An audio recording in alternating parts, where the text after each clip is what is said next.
Welcome to the Carl Vibe Show. We are live on YouTube, Twitter, and also Facebook.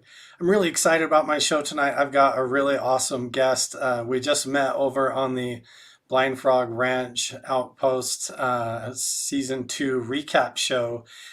John Casey, what an awesome guy. We were able to exchange numbers and we've been chatting back and forth and talking about things, and the amount of stuff that we have in common is so huge and so fascinating and interesting. I was like, we've got to just do another show. So I got to have you on my show where we don't have like a time limit or any rules about what we need to talk about or any limitations like that, and get all of his experiences and stories. But you might know John Casey from the hit show Lost Gold of World War II. Ever since he was a little kid, he's been obsessed with a massive lost treasure somewhere in the mountains of the Philippines. Yamashitas lost gold is out there somewhere underground, hidden in some tunnels or caverns, and John Casey has been hot on the trail, and he's also involved in a bunch of other really fascinating projects. He got involved doing it just at the level of doing a construction and engineering work, and we're going to hear his entire story of how he's encountered things that have changed his entire concept of history and have been an entire paradigm shift for him and his purpose in life. So without waiting any longer, let's go ahead and bring John Casey aboard. How are you doing, John? I'm doing well, Carl. Thank you for having me. Really appreciate it. I really enjoyed it. Our conversation about Blind Frog the other night was pretty awesome. Yeah. Yeah, definitely. That's such an interesting place up there in the Uinta Basin, and uh, you're able to confirm that you relate to that show when you watch it, is what we were able to talk about and stuff over there on the other podcasts. Because you've been doing like treasure hunting and crawling into caves and swimming underwater and looking at treasure maps your entire life, and to the point that you wound up on television, and now you're involved in all kinds of stuff. And so we're going to be covering a lot of ground with you tonight. And so let's go ahead and start at the beginning, John. When you were little, how did you get involved as a kid in all of this interesting stuff? Well, I started actually, pretty innocently. I was at a family reunion, and my cousin Frank had come to the reunion. He's pretty world class. When I was 14, 15, he was out diamond mining and gold panning and metal detecting, and he's a world class hunter. So he was out all over the world just picking up cool rock specimens and gold, and come home with diamonds, all kinds of stuff. At this particular family reunion, he showed up with a bunch of 2 and 3 and 4 ounce gold nuggets in his hand and showing them off. And of course, being a kid and being excited about gold nuggets, I guess it was the first time I ever actually seen a gold nugget before. And I was pretty excited. He's telling me the story about the bears and the location. It was about 30 miles north of the Arctic Circle up in Alaska. And I wanted to go. So he said, "Look, you can save your money, and I'll take you with me next year." And when I turned 15 or 16, I don't recall which, but that next summer, I saved up enough money to go. And being a greenhorn kind of newbie guy, didn't know nothing from nothing. But he showed me how to use a metal detector, and I went off and out into the middle of nowhere to find gold nuggets. And I did pretty horrible first couple of days. I couldn't find anything. But But when you're a kid, you're like, there's gold. You're like tenacity, man. And those metal detectors, it might as well be a lightsaber, a magic wand running around out there. Like, how exciting! What it a was fun awesome. childhood. And again, you're about 30 miles north of the Arctic Circle in the middle of nowhere land in Alaska. Tons of mosquitoes and lots of bears and a couple of wolves around. And you're just kind of taking in all the experience as a 16-year-old kid. Frank was already a little older. He's probably 20 years older than me, at least, maybe 30, because he's in his 80s now, and I'm in my 50s. So, he had a lot of experience, and we used to go up and go fishing and do the salmon fishing up there as well. So, besides the gold thing, I got really excited about just hunting the gold. And the nice thing about it was, these guys are mostly older. So Frank was probably in his at least his late 40s when we were going. And, they had a kind of a schedule, but it's 24 hours of daylight. And I'm 16 years old. So like 20 hours of Right. metal detecting a day was like right up my alley. And, after a while, it paid off, because I was able to pull up a couple big nuggets, and successively every year thereafter for 15 years, we would go back to Alaska and continue hunting nuggets and dredging and just doing all kinds of crazy and fun stuff. But I amassed a lot of gold back then. And, when these shows came out about, um, the gold digging shows on TV, Bering Sea Gold, we had already been dredging up near the Bering Sea and outside of Nome, for 10 years before the show even started. Wow. And or the Klondike Gold Rush shows and all that. And I'm seeing the gold that they're getting as flowery little stuff that looks like sparkles, and I'm just laughing because I'm like, that ain't a gold nugget. These are gold nuggets. But I just thought that they were pulling your leg on the show, that they weren't getting any nuggets. But I guess they were going after that fine flower stuff, and it was working for them. So God bless them. But yeah, it was just pretty incredible to have that start overall. And I was in construction most of my life and the beginning half of my life, so it afforded me the money and the time, to take off and go out and do these things with him. And over the years, it had just kept evolving until I moved to Florida. I kind of semi-retired in '99 and came down here and tried to figure out, okay, what am I going to do next? They were having a lot of sinkhole problems down here. So I decided, that I would try to help these homeowners by detecting the sinkholes so that they wouldn't buy these houses and then basically be stuck holding the bag after the fact. So I worked a bunch of years looking to, try to fix this problem and try to get the government and or the real estate agents to hire me to scan the properties with radar to make sure there was no sinkholes and it was safe for their clients. And that eventually did come into play into Florida years later. But over the course of that time, using various pieces of equipment, the equipment for showing a void space and or showing like water-filled void, the color variations in the bands for the graphics were so close that you really couldn't tell them apart. So I worked with the manufacturers trying to tweak the software so it showed a true void, excuse me, as opposed to a water-filled void. And in doing so, I knew the software pretty much better than most people at that point. So the company started farming me out to their people who bought radar equipment and or EM equipment to train them. And normally what would happen is people would come and buy a piece of equipment, get 2 hours of training, and then head off to some foreign country and try to use it. And 2 hours to maybe set up the equipment might be okay, but to read data from that type of equipment is near impossible. Um, so they would send me out to these locations to not only run the equipment or supposedly, under the guise of teaching these people how to use it. And ultimately, I just turned into the guy that was going to use their equipment to help them find whatever it was that they were looking for. And, it's kind of my birth into treasure hunting on a bigger scale, because these guys weren't out there just hunting a couple coins on the beach.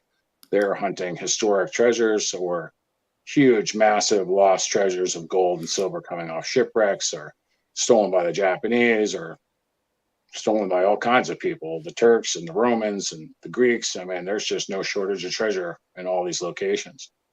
And thankfully, I mean, I was able to help them retrieve some of these treasures and see them come out of the ground, which was really intriguing because, then you realize like, oh, okay, I do know how to use this equipment properly. And these people are seeing good results. And, Right.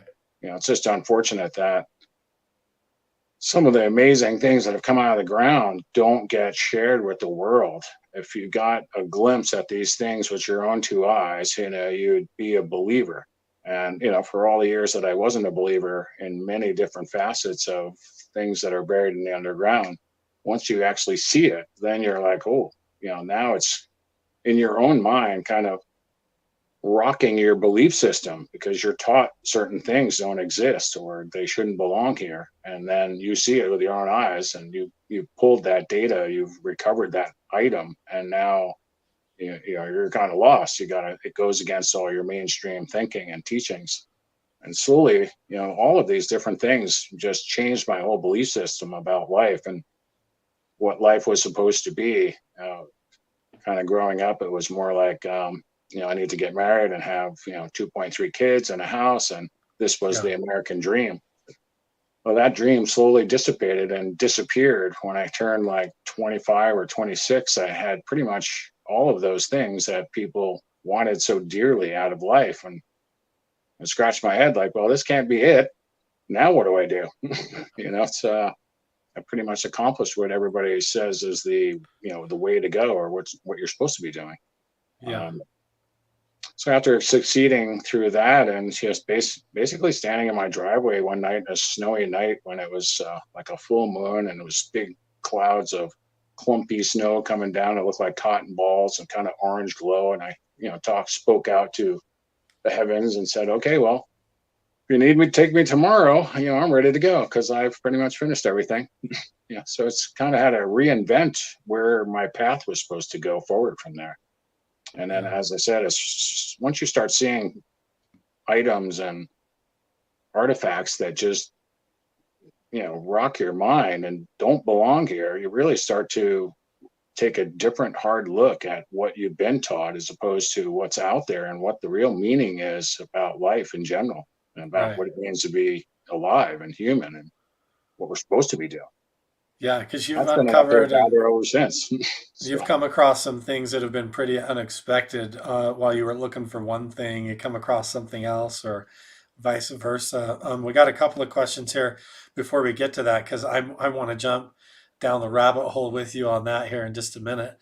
sure thing. But we got a couple of questions. One from Abraham asking, or Abram, how much would you say was all that gold altogether? What was the largest gold items that you found? I'm guessing they're referring to your time up in Alaska.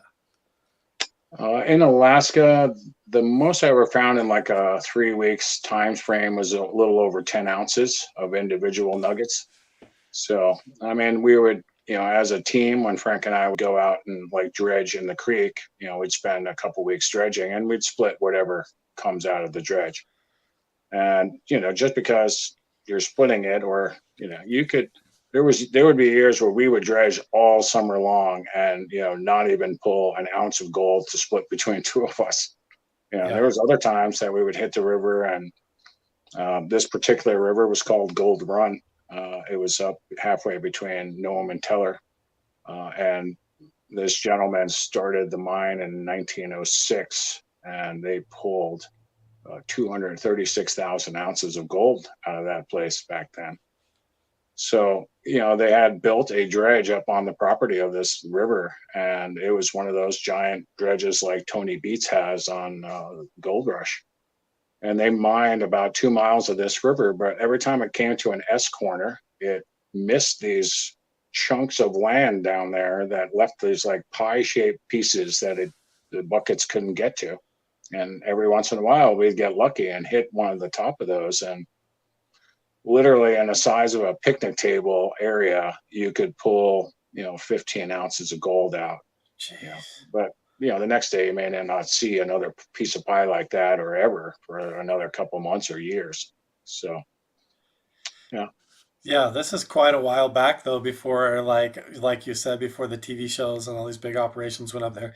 Makes you wonder if they're like hiding the real stuff and just showing you the little flakes, because they don't want to draw too much attention, like some of that Mm, movie TV magic stuff that goes on, and they're agreed. kind of keeping the lion's share secret, or if it's really like they don't really know what they're doing, because you know where you're going and what you're doing, and you've been finding like actual big chunks and nuggets that are notable. Yeah, I mean, it's just made me think like they were all lying, because I'm like, how can that be? How can I be holding this, 3 ounce nugget or 4 ounce or whatever nugget in my hand, and it's all the pieces of gold that I have. There I do have some fines and flakes that came out of the dredge, sure, but the most of the gold you could pick up. What we call pickers. Like the size of little match heads and up. So everything was bigger than everything I would see in those jars on TV, and I was like, there got to be some nuggets in there somewhere. They are stripping out old creek beds and old bottoms of creeks that were on bedrock. So it's got to Right, feel like there's got to be one nugget in there somewhere. But and right. maybe they hide it from us. I feel bad for them because people think that working with TV is a glorious thing, but it's very hard to get any work done. There's so many different shots and different angles and different, there's only one or two cameramen and you got 5 people working on the site, and they want to see reactions from 5 different people's faces. You end up, like kind of doing everything 2 or 3 times, so that they can get all the angles and shots. And that takes a lot of time to do, Yeah. and you don't get a whole lot of work done. So, yeah. Yeah, and they want to So, capture a particular moment, and so they're like, okay, you gotta get out of the car and set up the cameras and then drive back, and then because they want to film you coming up the road and going around the turn, and so everything like what would normally in reality take 30 seconds ends up taking a half hour, 30 mhm, minutes, right. it's pretty wild when you get on a film set like that. And you're familiar, so I mean, you've been on that television you show yourself, lost gold of World War II, looking for that missing gold over in the Philippines. But so you've seen weird stuff in the ground that's misplaced way before your involvement with the TV show, right? Or did that come after the television show? No, yeah, I seen, as I saw these gold nuggets coming out, and then, further on into my career working for individuals, out in Arizona, New Mexico, and Utah, Colorado, Alaska,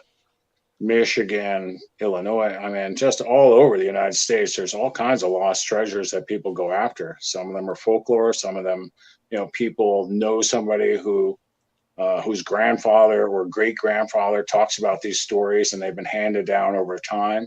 These people are still sitting on these properties where some of these amazing things like skinwalker or blind frog, where, anomalous type of activities happening and no one can understand or, put a finger on it. So they believe that there's this buried there, some gold or some history or some answer to a distant past or a different civilization that even coexisted here that's just not even in our history books. So Right. So you got involved because you were doing construction and you were also doing, treasure digging, gold digging, and stuff like that, looking around. And mhm. then just naturally you uh, had the connections to where when they needed somebody that could go help work on the site, you were one of the guys that they would call and be like, "You got to come help us with this." So, what was one of the first of all, like your biggest like aha, wow, this is real, like real treasure moments where something significant came out that was historical or fascinating to you?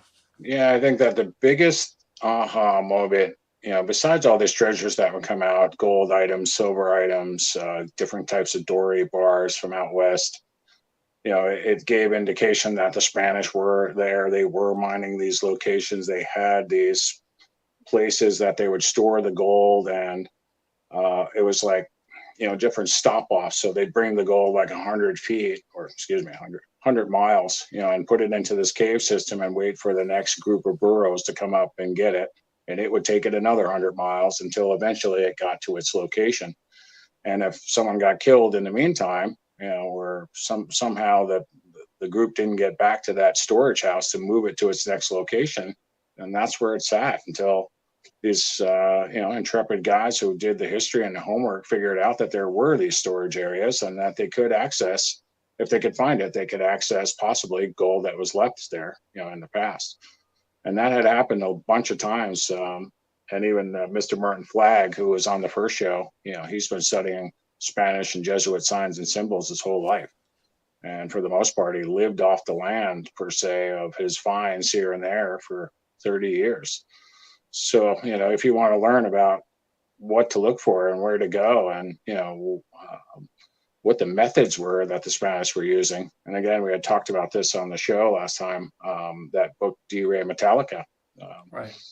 written by the Spanish in the 1500s and translated to English by Herbert Hoover, one of our former presidents. But that book was incredible, that even in the 1500s, the Spanish knew how to read the biology of plants to they could tell whether precious metals or any metals were going into the roots of the plant and disrupting the biology of the plant by its growth, as opposed to all the other like plants around it in a given area.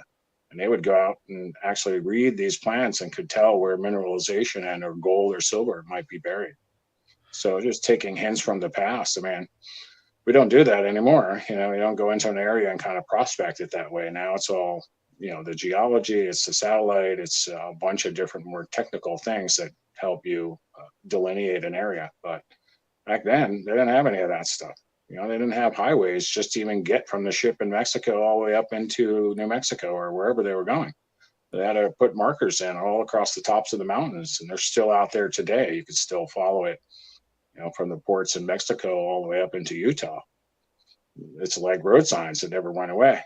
But Martin was instrumental in finding a whole lot of treasure out there, and I got to the opportunity to work with him. He's still a very good friend, and he's still out there hunting, in his late 70s.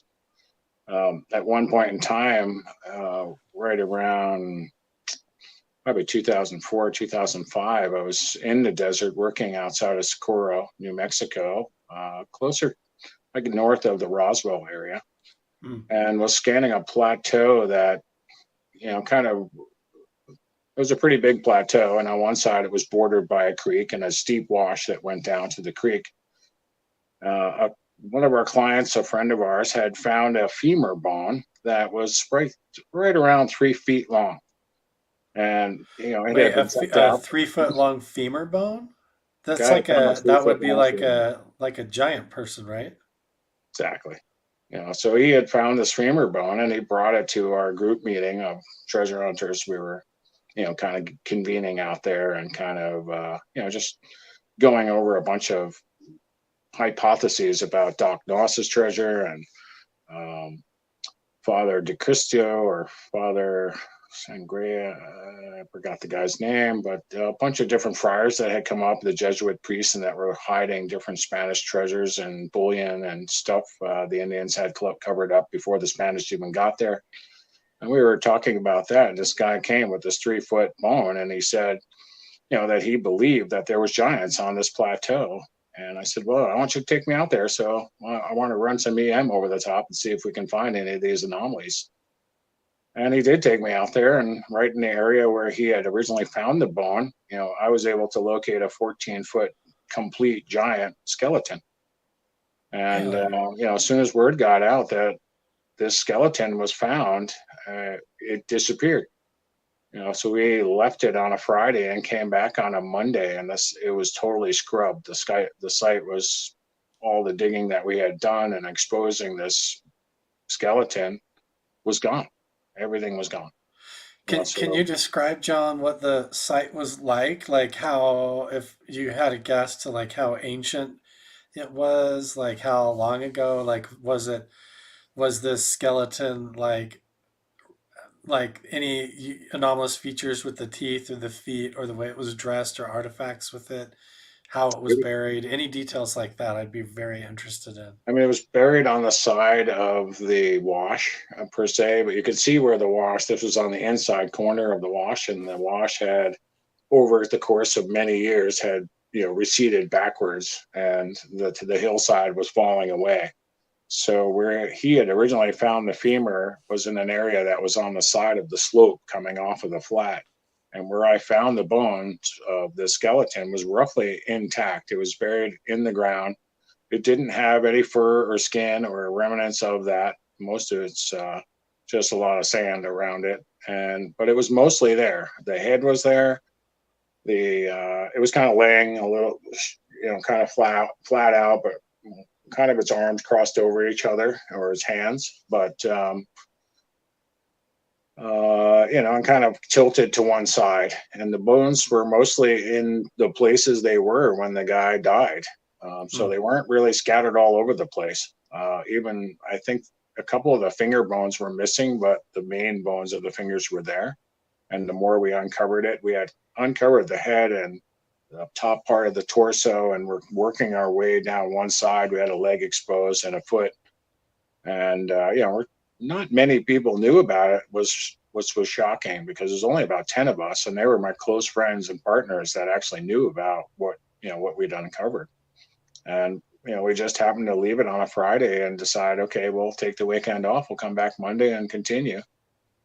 When we got back there on Monday, there was no bones. I mean, the whole site was cleaned. Like, it's one thing if you're going to come steal it and you're just going to take all the pieces parts and throw it in a sack and go and leave. Somebody had gone through the trouble of taking the bones out and kind of recreating the landscape like there was nothing there.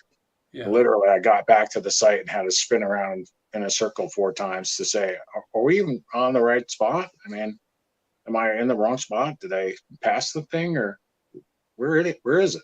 Huh. It took a long time to figure out that it got taken, and I still don't know who took it. I till this day, I have no idea who stole it, you know. And I want to kick myself too, because I'm like, well, maybe I should have taken the head, for posterity, Yeah. or at least to have proof, taken something. But it wasn't my intention to take it to begin with. I was hoping to call in the archaeologist, had some friends, and I was hoping to get them to take it to the university to be studied and see what could be done with it from there. But just never Right. got the opportunity. So this was in, you said New Mexico? That was in New Mexico. Yeah. And about what year was this? And you were This working on was a job out about there? 2005 or 2006, somewhere in there. Wow. So, Okay. And it wasn't buried in it wasn't like in a settlement or like in a cave or anything. It was just like it had just laid down like in a little alcove on a hillside. yeah. I mean, maybe there was, maybe at one point in time there was more land, so it would have been back further from the side of the edge of where it goes down the hill to the creek. But I think erosion had pretty much played a part in how it came out. Huh. There's Was very there any, similar ones. I'm oh, sorry. go ahead. I was just going to ask, was there anything other than this? You said it was 14 feet tall? It was 14 feet when we measured it from the top of its head to the bottom of its feet, or Jeez. to the feet. I mean, for people listening, that's like a basketball hoop. The rim of a basketball hoop is 10 feet. So go up 4 feet above that Mm. to the top of the backboard, and maybe you're getting close to like how tall this being was. So was there anything unusual about the skull or the teeth? Was there like, because you hear rumors like there's double rows of teeth or there's extra toes or extra fingers or anything strange, or did it just look like a giant person, like a normal It skeleton? looked like a giant person. The skull was just like oversized of ours, but much bigger, like twice as big as my own head, maybe 3 times as big. And it didn't look like it had any damage to it. It wasn't like it was smashed with a boulder and there was cracks in the skull or a hole in it. It was just pretty much intact all the way. It Hmm. had big teeth. It had only one row of teeth that I remember, and it was pretty incredible, because I do remember, when we found it and exposed it, I laid on the ground. My buddy laid pretty much with his feet on my head, and we still weren't the length of it. If he put his arms up over his head, we were basically the height of the thing. And Wow. I was just blown away, like, holy smokes.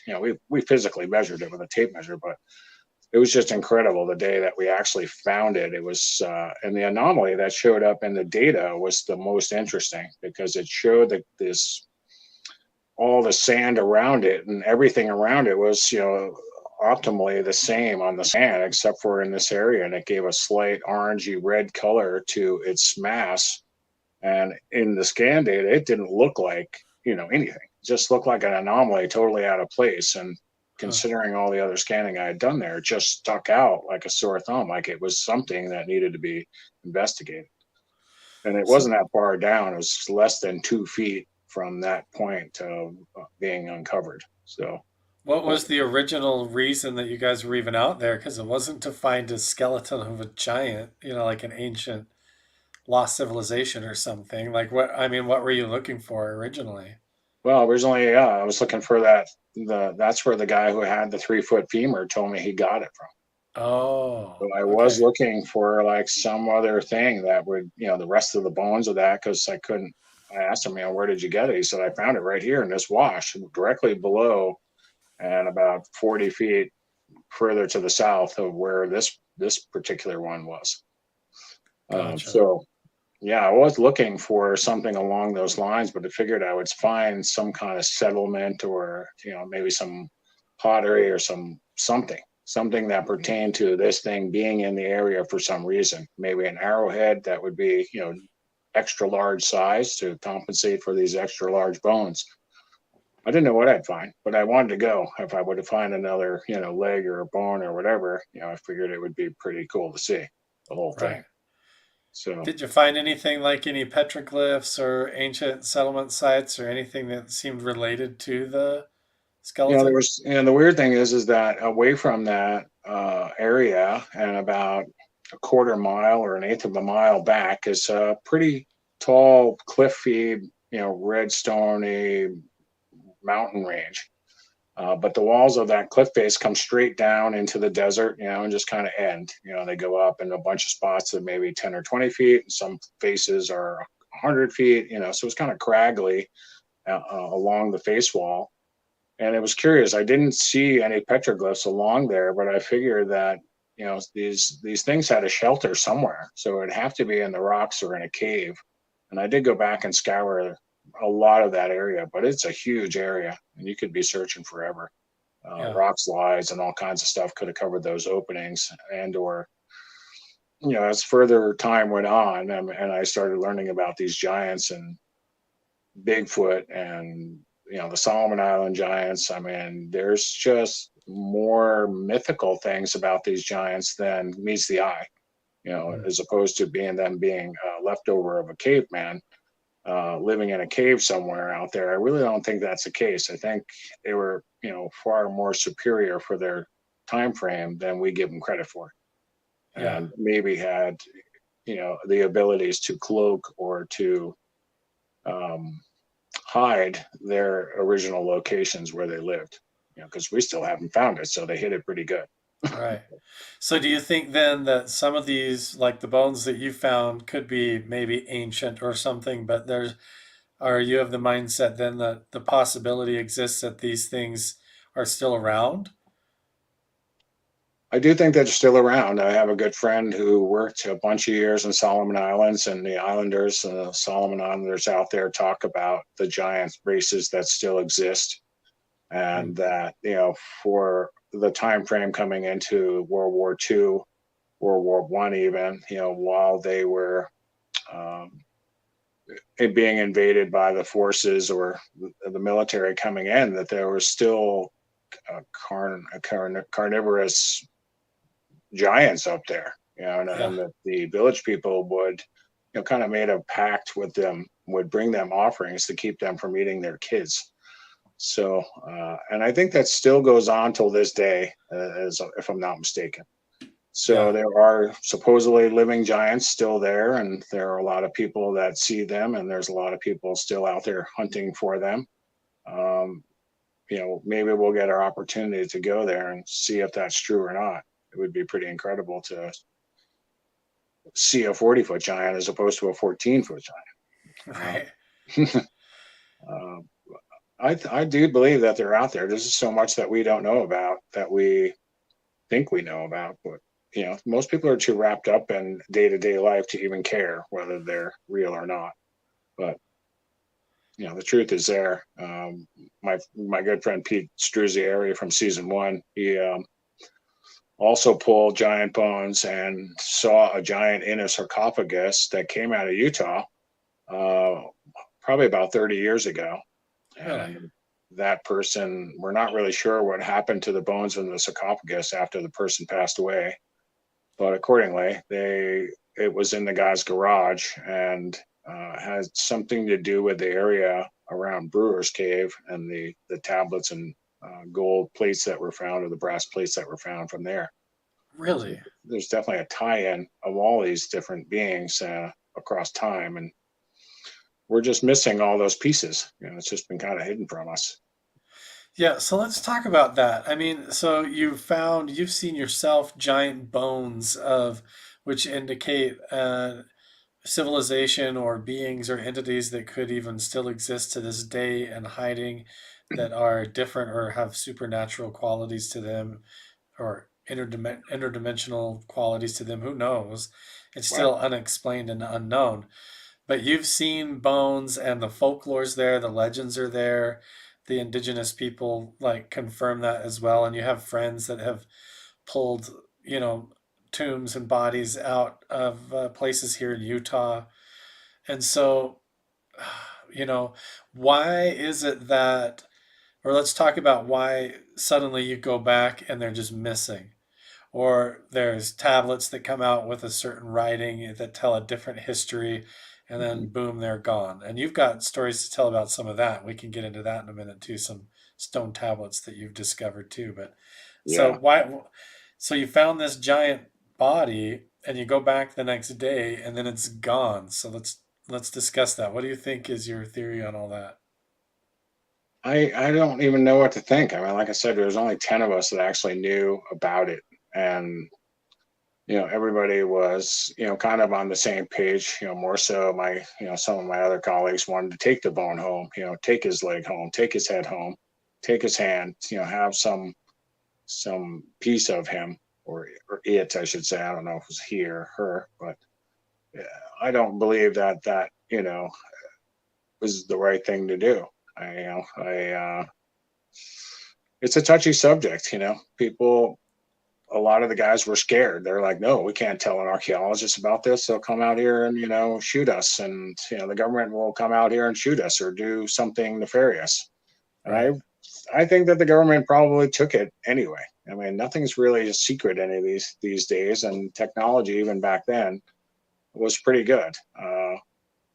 Whether somebody saw us or maybe somebody followed our tracks coming in and out of this location. I mean, there's 1,000 things that run through my head. It's You're not the only person out here in the middle of nowhere, and as soon as you start going out in the middle of nowhere and following the same road or the same trail and leaving a trail behind you that you really can't cover up, Yeah. someone might get curious to say where these tracks go. Why Yeah. do they go this way? I've done it myself. I take these obscure trails and tracks because they're there, and somebody went that way in the middle of nowhere for a reason. Were they mining out there? Did they find something cool out there? What is it? Where does these tracks go? So I'll usually follow them to wherever they go and just check out what's there, just because. So it could be a number of things, but certainly over a 2-day time frame of the weekend, it was gone. And again, I would think that if it was somebody who just wanted to steal it and take it home and put it in their living room, prop it up or something, that they wouldn't take the time to clean the site, to like prep the soil to say there no digging happened here before. Right. So that was the more curious thing. Like somebody was trying to trick me into thinking I'm in the wrong spot. But yeah, it just So do disappeared. you, do you think what would be the motive behind trying to take the giant bones instead of being like, "Hey, we look at what we found," and bringing it out to the public? Like, why would an organization, in your opinion, want to cover that up? No one wants to rock the cart. They don't want you to think that these giants even exist or existed. That may throw all their teachings into a whirlwind. They'll have to explain where these giants came from. So, and if they had any kind of special powers or a different living condition or location, they certainly want to keep that covered up too. Anything that goes against the grain of a control mechanism, I think, for humans' sake, is taken. Right. And then so often happens with these huge treasures. It happens with artifacts and all different types of stuff. That anything that goes against the grain of their teachings is automatically taken away, Right. and hidden away. Because I really don't think that if we start understanding that all of these things existed and everything that they teach us, or I've been taught in school, or from my parents and my grandparents, and 10 generations of any type of information out there, it's all a crock of crap. So Right. but if everybody starts to think that, hey, I'm seeing this artifact, I saw this giant, I saw this tablet, and the writing on it is thousands of years old. It's telling a story that doesn't line up to anything that was in my history books in school, and it's almost the total opposite. They don't want that to get out, because then we might actually find out the truth and band together against the crapola that they teach us, and then they'll be in a bad spot. They won't have the Right. control mechanism, so they can't just run us around like they do now. So Right. John, are you allowed to talk about the tablets that you've seen? I mean, I can talk about it. It's still these tablets represent thousands of years of Earth's history, and more so that it shows that people from Europe, people from Egypt, and that time frame of Jesus Christ and that era, and even beyond that, that they were able to migrate into the United States. And by doing that, they were able to protect their dead. They were able to protect these tablets and the information and store it away from all of the wars and people fighting on the other side. They needed a safe place to put it, and they found their way into the United States based on at least for the tablets that we've recovered so far. They're basically pointing to saying that they're bringing their most special artifacts and their most special deceased persons to a special location that is the second land of Egypt. And the tablets give a direction per se to say that we're taking all of these things to the land of Solomon, 30 sunsets to the west. So if you start, looking, that's what's on the actual tablet, and it's telling you, well, we're taking all our possessions and all our dead folks and everything that we value so dearly from being destroyed on that side, and we're going to take it and bring it over here to the second land of Egypt, or the land of Solomon, 30 sunsets to the west of the Straits of Gibraltar. We basically end up in the United States, Yeah. So they do bring all that stuff over here, and it shows up probably, I would say, somewhere after when at the change of time per se, after Christ dies and supposedly dies. I mean, and I don't, just saying that word supposedly automatically opens a door for conjecture, because these tablets, and 13 of these tablets, are direct correlations to a first person account of Jesus Christ's life. Yeah. So just looking at these tablets and knowing that the dating on them from 2100 to 10 BC roughly puts them in the time frame of being correct. The cuneiform text that's on the tablet is phonetically correct. So if you're reading it as a scholar, it's not like you could recreate that scratched into a rock, this cuneiform, and be phonetically correct to the time frame. You might be able to take the alphabet and make a sentence out of it, but it's certainly not going to be phonetically correct, or be in show the right context of what it's trying to tell you based on the picture on the front side. And again, what it's saying is just unbelievable. I mean, it tells a whole different story of what happened to Jesus Christ, and in the first person. Even the Bible wasn't written until 100 years after Christ was deceased, and the Gospels themselves maybe started being written 34 years after his death. So, to look at that and then look at what these tablets are saying, it's a totally different scenario than what even the Bible says. But this is this is a deep subject, and opening this door is probably not the best time just yet. I don't think the world is really ready for this information, and there's just so much strife. People are so wrapped up in this separation mechanism that's been in place for so long that they really can't reach inside themselves to even try to hear what this tablet might say, because they're already kind of brainwashed, or they're too comfortable with the thoughts that they've already decided that they're going to stand by no matter what. Right. So those type of people, you're not going to change their mind. They are dead set against it.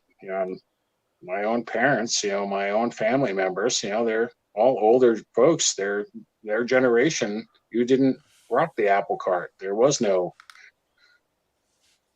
taking this information into account. You did what the Bible said and what the church said, and that's it.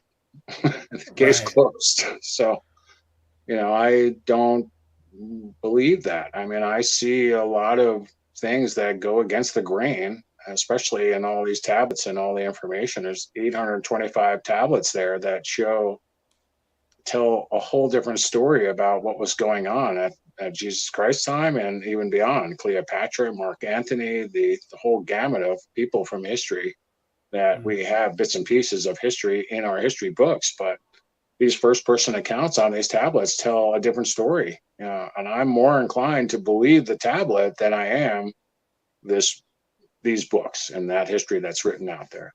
Right. So, but again, I can't go too far down the rabbit hole there because people are very easily put labels on you. If they think you're a kook, then you're a kook. Right. And I can't afford to be a kook, and I do stand behind my beliefs and my understandings of these things, but I don't think the world's ready to hear this information. It really is going to take some doing to build a lot more credibility around our space and what we are trying to accomplish by bringing these types of things out to the world so they can understand and slowly maybe disseminate that information further on down the road. So is it going to be possible to do that, John? Like people are going to want to know, like, can we see the femur bone? Did you take any pictures of it, and where is it now?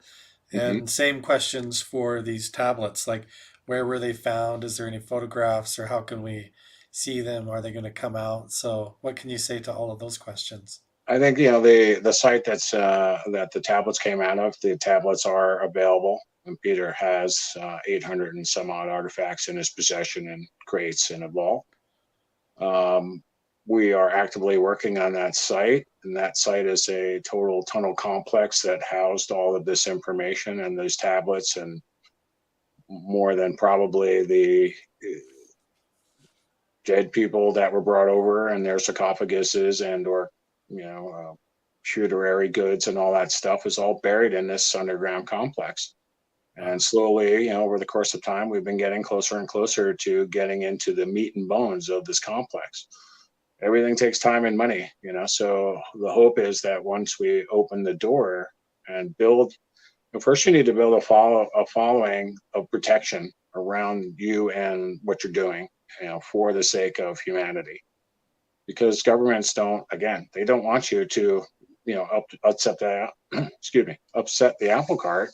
So they do everything in their power to keep you from trying to go into these locations and bring this out to the world by making it illegal to dig up anything. So if I go into a tunnel system in this location and I happen to see a bone or a coffin or something along those lines, I have 24 hours to report that to the government or risk going to jail Right. or jail and big fines. So you really have to be careful about what you're seeing and doing, and how you report that to the world, and the type of protection that's needed to protect it from getting stolen. Because once you tell them, they're just going to surround the place and take everything. They'll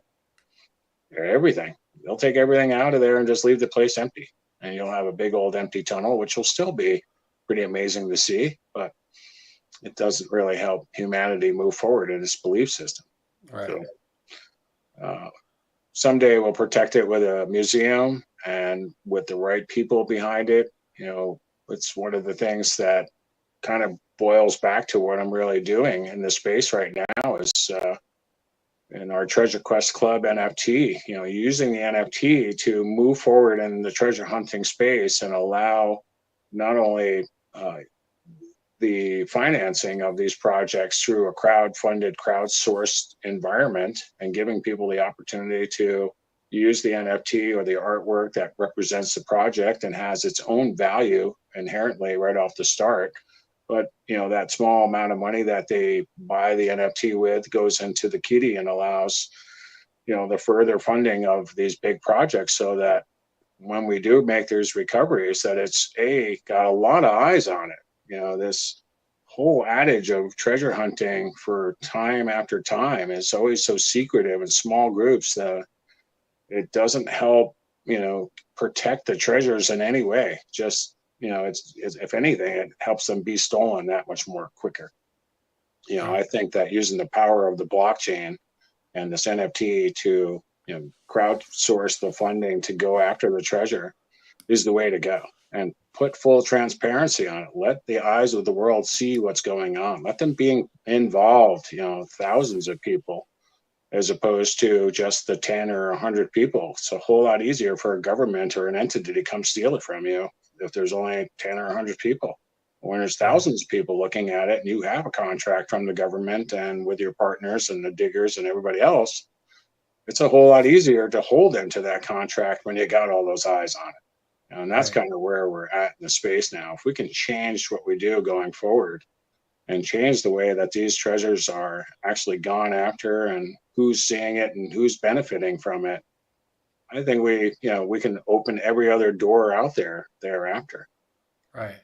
So you're able to use the blockchain in this process of digitally capturing the essence of these treasures and the artifacts and things that you find by minting them in the blockchain, creating NFTs out of them, and then people own a part of that. So the likelihood of them disappearing or vanishing or going, into nowhere or a private collection goes way down because as you guys are bringing these artifacts forward to the public, they're shared with the public and minted, and everything is all backed up and confirmed digitally as well, virtually on the blockchain. That's a really smart way of doing it. Exactly. And I think it has to happen. It's so many treasures just go by the wayside. I mean, and I don't expect the guy going to the beach with his metal detector finds 10 coins on the beach to share it with the world. That's his coins. He deserves every single one of them, and more power to him. He wants to give some away to other people, great. If you don't, fine. But these massive treasures that are out there, and people just can't even wrap their head around massive treasure. They just don't get it, especially a place like the Philippines where the Japanese buried hundreds of thousands of metric tons of gold that they stole from China. And China stole it from everywhere else for 10,000 years of dynasties and killed and pillaged and plundered. And who does it belong to? It belongs to everybody on this planet. It doesn't belong to the Chinese, and it doesn't belong to the Japanese, and it doesn't belong to the Filipinos. It belongs to be shared with everybody. A lot of people gave their life and blood and, suffered for this wealth that they amassed. And the Yeah. Japanese went in and stormed the castle, stole it from them, and then ran out of places to put it. The Philippines was kind of an open kind of place. You could go there on vacation even 300 years ago. It wasn't really claimed. It was 7,000 islands in the middle of nowhere, and there was a lot of beautiful places to go and see. And the Japanese engineers were in there, in the early 20s, even in the Stanford map collection. So what were they doing in there in the 20s? They were engineering these locations to make them into vaults so they could steal all this wealth that they stole Mm. from China. And people just don't get it. I mean, our like the Black Eagle Trust Fund that the Americans set up after the war, from the gold that they repatriated from the whole situation, and during the war trials and the criminal trials of Yamashita and the imperial princes. I'm sure there was a lot of bargaining going on, to get some Yeah. of those treasures. You look at that treasure fund or what the Black Eagle represented, or there's another one out there, but it was billions of dollars worth of treasure back then. And even through Marcos's whole time in power, and according to statements by his bodyguard, he said, for Marcos's whole time in power, that he was taking out 10 tons a day out of the country. And it took a long time after even Marcos passed away that Imelda finally came clean and said, yeah, the bulk of my husband's wealth was from Yamashita's treasure. Tracking all the treasure down that Marcos stole thus far is somewhere in the neighborhood of 1.33 million metric tons that he took out of the country and squirreled into bank accounts and bullion accounts and safekeeping receipts, as they're called, Wow. all over the world. And even to this day, that gold is sitting in these bank vaults all over the world. And the executive 300, as they're called, they take an interest payment from that gold every year. So Mm. the bank is not going to release it because they're making money on the funds, and it's in their coffers to use and bet against and borrow and do whatever against. So they're not going to give it up. And every other country that is included in the executive 300, well, why would they give it up? They're all Right. making interest payments on it every year. Right. documentation that I found from 2018 put us as an Americans at 2% of the take, and that 2% for 2018 ended up being $2.3 billion. So where did that go? We never hear about that. Nobody hears about that. Queen Elizabeth, she gets 10% of the fund. So we're only getting, 2% at 2.3 billion. She walks away with 20 billion and change. That's only two entities of 300. That's still the other 298 people or entities have to split the rest. But when you're looking at 1.3 million tons or better of gold spread around, that's a lot of interest going out the door. So this is why, right, when you get close to something or something of interest or of value or historically paradigm shifting, you got to really keep your eye on it and have a way of protecting it, because there's a lot of interested parties from all different angles that want a piece of that, because you're talking about masses of not only wealth but just historical value that people can't even fathom.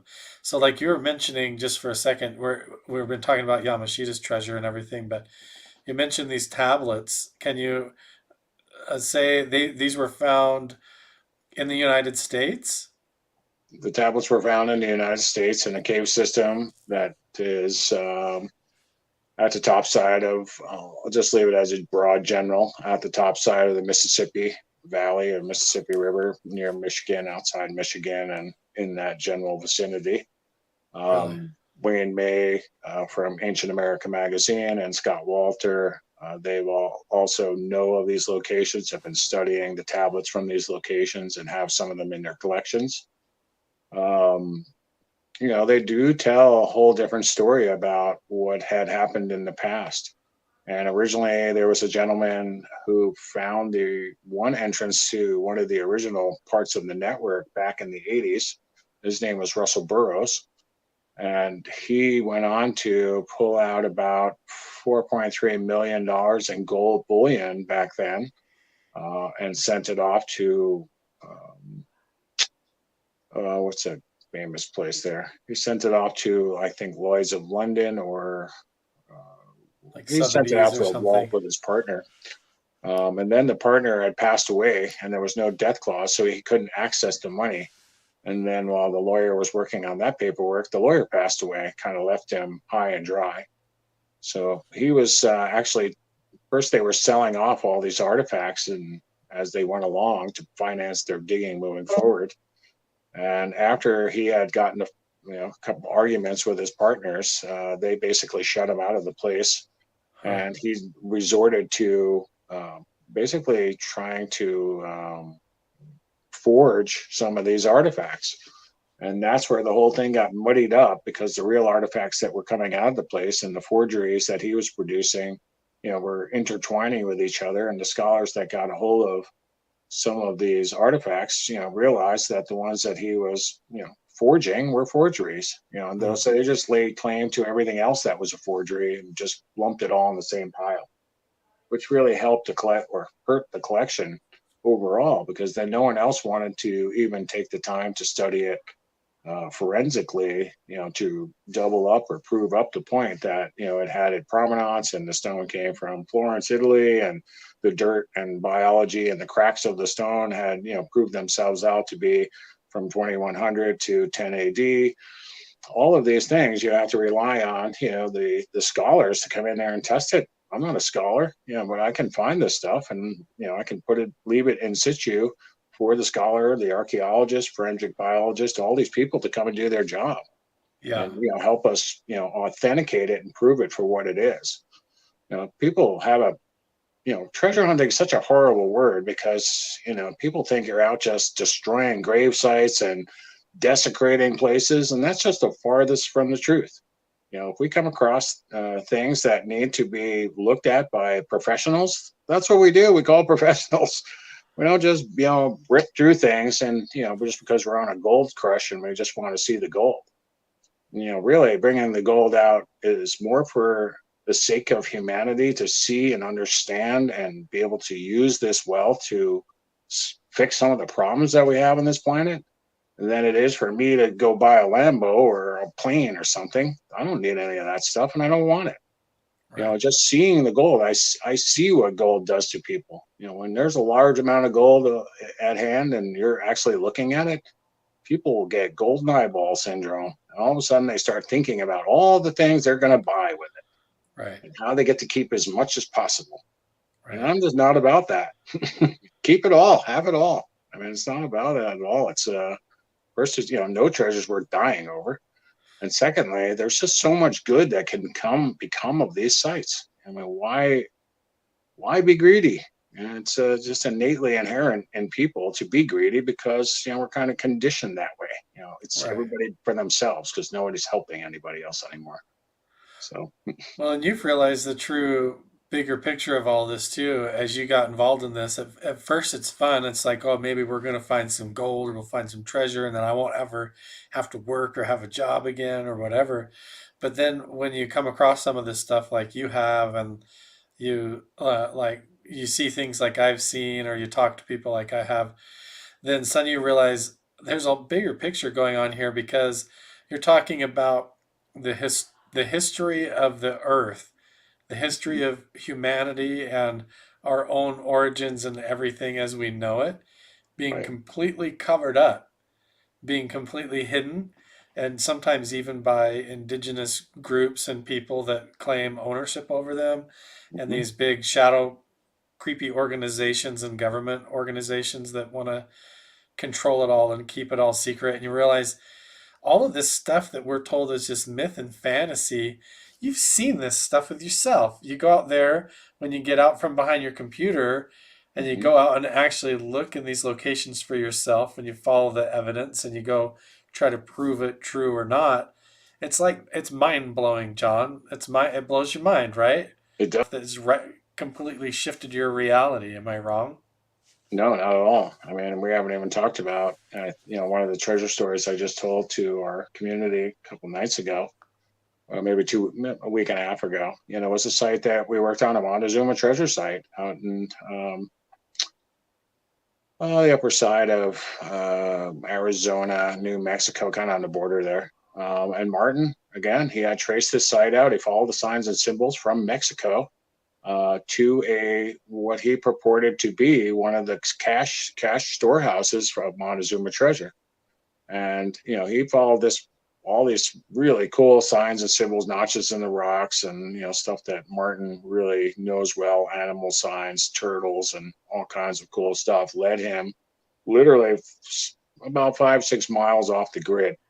And when he got out to this location, it kind of stood out by itself, and the Coronado Trail kind of went all the way around it, and um, he definitely missed it when he was coming through. But Martin found the location, and on this location was this giant thunderbird carved in the rock, Huh. overlooking the site, just the guardian of this site. I mean, this bird was carved out of solid granite that it stood about 30 feet tall, probably 40 foot wide, and 12 feet thick. Huh. And Martin, he gets out to the location. That's, that roughly sitting around 6,200 feet in elevation. And he knows he's on the right spot. He's like, this has got to be it. There's the guardian thunderbird. He's in the spot. He's, just leaning back on the rock, taking it all in, and it starts raining, which is, rare in the desert. When it rains, it pours, and it doesn't Yeah. pour very long. But this particular time, it started pouring and really started picking up, a lot heavy rain. And he had just hiked 12 miles to get into the location. So he was pretty whooped. And as the water's picking up, it's starting to collect on the rock surface in little pools. And, it's all running downhill on the slope. And the little pools are turning into little gully ways. And that's all the water's coming together and kind of following a channel off the mountain.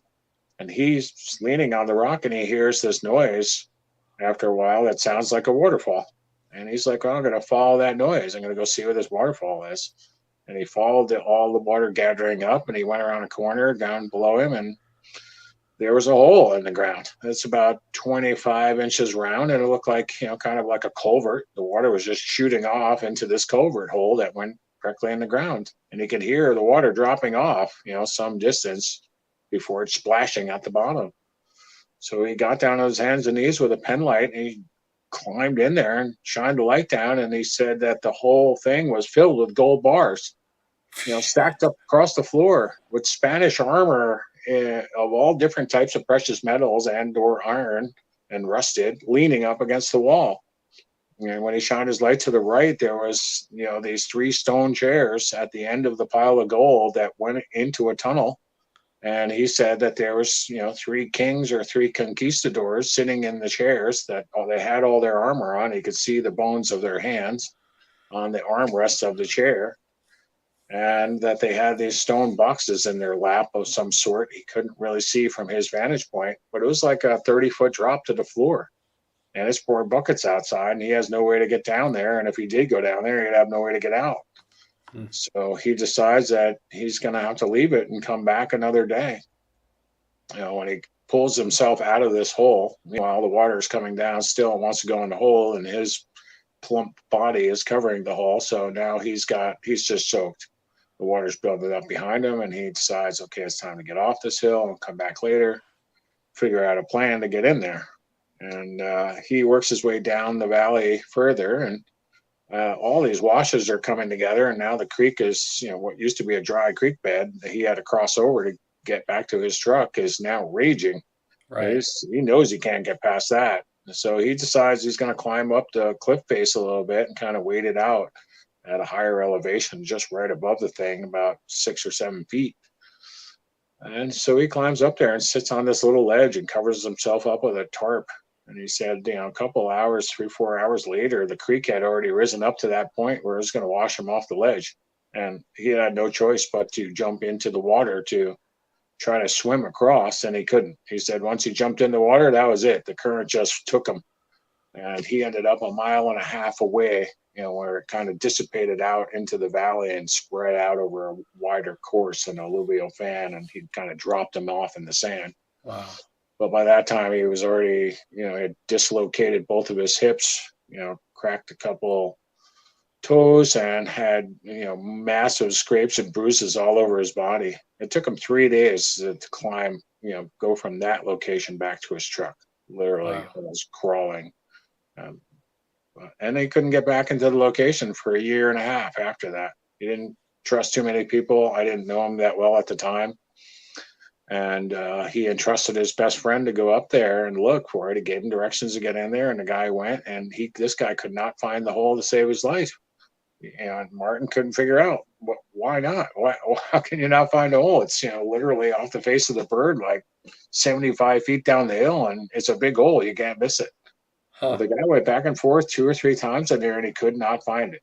And he was, a pretty smart guy. He was a soldier at White Sands Missile Range. He was no slouch, So, Right.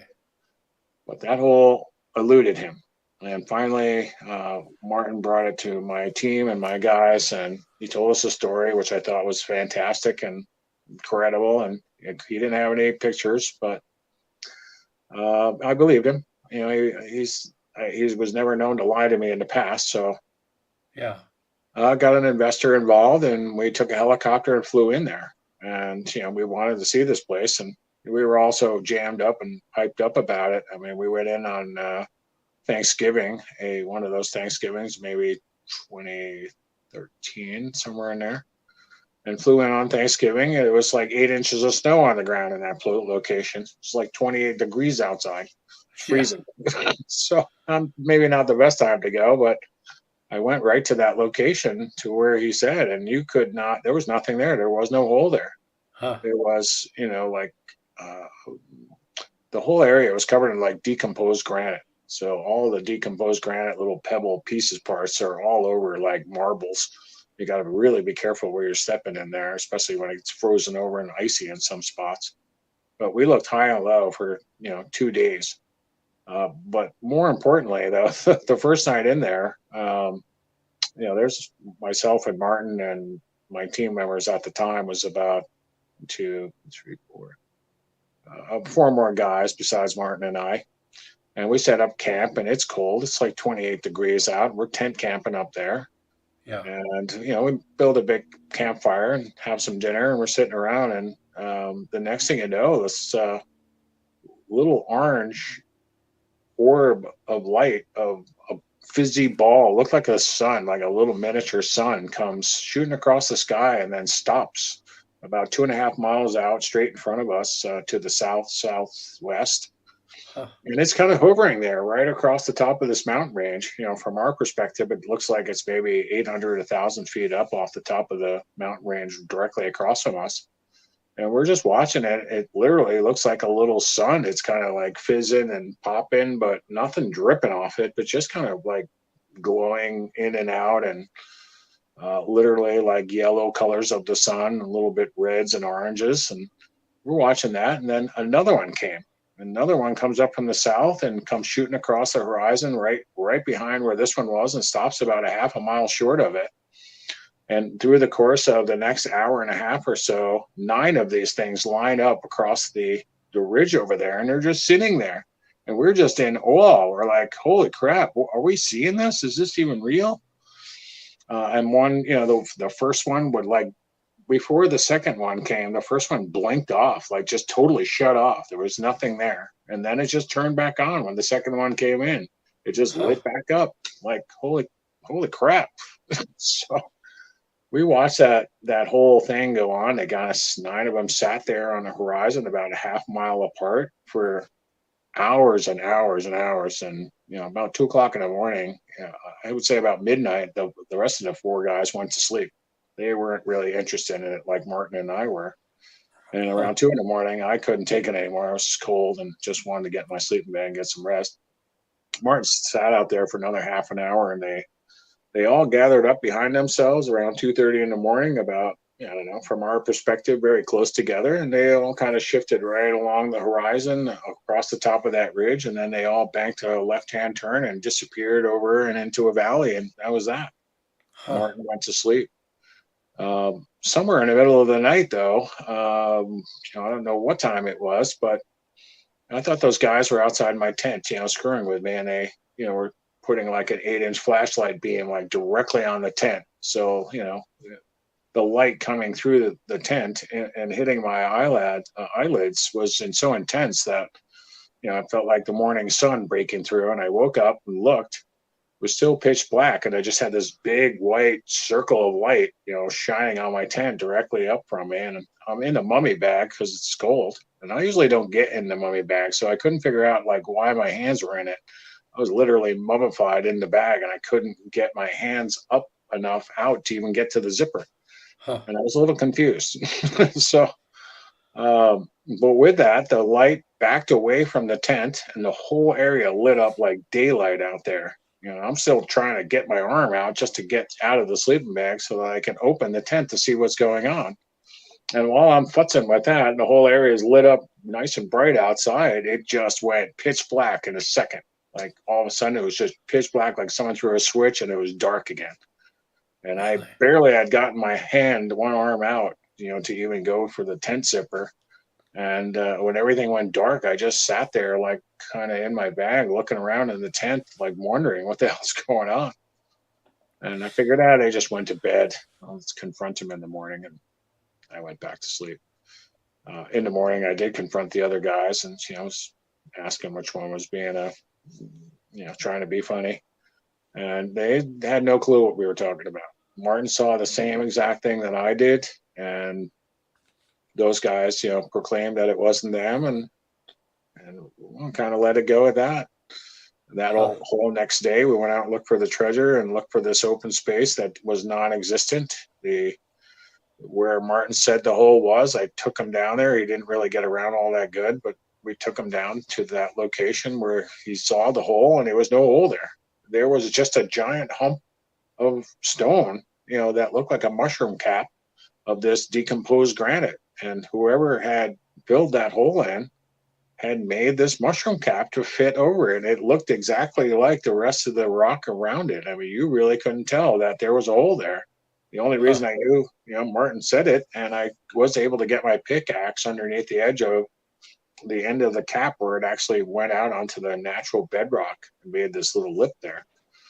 And I was able to chip a piece off of there. And I'm like, wow, there is a cap here. He's right. It's just we didn't have the tools, like maybe 4 feet across and 3 feet tall. Huh. of a plug that was in there. So we knew we were going to have to come back with some tools, try to get in there. The very next day, or that very next evening, I should say, after we came back to camp and new campfire and have some dinner and some tea, some coffee, and sitting around, the fizzy light ball came back. It came flying from behind us and shot over our head, probably from about 800 feet up. And it wasn't very big. I mean, from our perspective, it looked like the size of maybe a Volkswagen or so, maybe Huh. about that size. And it shot past us and went straight out, back towards, going north, northwest. And from that point, it, banked a hard turn to the right, almost a 90-degree, excuse me, to the left, a 90-degree turn to the south, and started going that way. And just at that moment, when it made the turn, you started hearing a jet, the noises of a jet plane, and I'm not a big person that knows a lot about jets, but according to the other guys, they said it was an F-15 fighter plane. Two F-15 fighter planes came swooping in and started chasing this thing all over the place, all around us. And that thing ran circles around the whole thing. For about 45 minutes, we got this most awesome show of our lifetimes as this thing would bang, come flying overhead and then to go straight up at a 90-degree corner, go straight up in the air. And the jet would try to do that going after it and, pull back on the stick, and the back end of the plane would slide into the forward position as he tried to go up. And the Wow. afterburner would kick in, just, making this amazing noise, and just an amazing sight to see. And this went on, like I said, for about 45 minutes. And then the fizzy ball all of a sudden started dropping like what looked in the beginning, it looked like flares dropping out the back end. These little white round balls of light started dropping out of the back end of this thing. The two fighter jets split off. They were, basically right behind each other following this thing, and they split off to either side. And these white things started falling out the backside. And I thought, again, we thought they were flares, but about 4 or 5 of them fell out. And then they all gathered up behind the mother and then took off to the south with the jets. They all went that way, and then it got totally quiet. And we all looked at each other like, "Wow, that was something else." Tried to pull off a couple pictures. I was able to get some pictures off of this stuff, and the pictures. The thing is moving around so fast that there's like blurs in the pictures. They look like horseshoes in there, but they're all different colors, which is weird. And the sky behind it, all the stars were totally still. So I knew I had captured it because, for even just looking like streaks of light in the film, but you could individually pick out every single star in the picture in the background. So I'm like, wow, I got something on there, but does it prove anything? No, not really. It just proves that there's something on there. Right. So what do you think, John? How come these like orbs of light or like balls of intelligent light that get called like UFOs or UAPs and stuff are always associated with these ancient locations or these indigenous locations or treasure caches, or for lack of a better term. Like you go to these sites, I go to these petroglyph sites, these ancient locations, and they're always tied in with these kinds of experiences and stories. Like, so do you think this is like extraterrestrial phenomenon or something more closer to home and tied into our own ancient history? What are your thoughts on that? I mean, I think that, these sites like this Montezuma site, for all that's been done there, in our ancient past, we just don't know. Maybe they were coexisting with us, with humans at the time, and something, stopped that from, continuing on into the future. There's so many things that it could possibly be. I mean, I've seen, Martin has sent me multiple pictures from his house. He has lots of orbs that show up and just kind of hang out at his house and around him. Even a lot of my pictures that I take of Martin, he's got orbs over his head. And these orbs are, not always the same orb. There are blue ones and there's some yellow ones and green ones. But in the interior of the orb, sometimes they're shaped different inside of the actual circle that is like a hazy light that you can Mm. see. The insides sometimes look like a Pac-Man, like, kind of, a chunk of it kind of missing. inside of it, or even like a football shape on the inside of these things. And my feeling about these orbs is that I think it's the conscious energy of our past deceased folks that are kind of watching us all the time. They always say that, when we expire from this container, our energy is, around in that fourth dimension, the fifth dimension. Yeah. And maybe, Martin's just lucky enough to get them on film and or to see them, and that these energies coexist with us at any given time, just while they're waiting for their opportunity to re-inhabit a new container when their time comes. But it's really hard to say exactly what they are. They certainly aren't, my feeling is if F-15 fighter jets are chasing after them, and they are certainly intelligently controlled, I don't think that they're American or that they were built on this planet in any way, shape, or form. Right. And why they're, protecting this location, I would imagine because of the amount of wealth that's stored at this location, it means something to them. There is a very curious niche of, there's a carved out niche on this location. Now, where the bird is, about, I don't know, 200 yards in front of the bird, there's like two valleys, and then there's a rock formation that looks like a ginormous turtle. And it's probably, I don't know, maybe 150 feet long, and, with the head and its turtle shell back, and, no feet at all, just the head sticking out. But just below the head, on the downhill side of this elevation, if you go there, there's this hexagon hole, a pretty big hole, about 3.5 feet across per se, and probably at least that deep, that is angled in such a way towards the sky that there's places for candles in there, like 5 different little ledges where you could see the soot on the ceiling in there, that somebody would put little fires on these 5 little spots in this niche hole. And that, if you stand with your back at the niche hole and look out for where it is, you can't see it. You can't see it from the ground anywhere. There's a hill right in front of you across the canyon that would block it at that elevation to be seen from a road or somewhere far away. This niche shows up to the sky. Why? Why would that be there? And why is it showing up to the sky? There would be nobody there to see that light coming from that location and in that niche except for somebody in the sky. Huh. And it does point in the direction of the San Carlo Indian Reservation, which also has had major sightings of different types of extraterrestrial craft or UFOs or whatever you want to call it. There's some strangeness going on in that location, and this place looks right at it. I don't think that's a coincidence. It's all connected together somehow, and I'm certainly sure that they're protecting that location from being pillaged so far.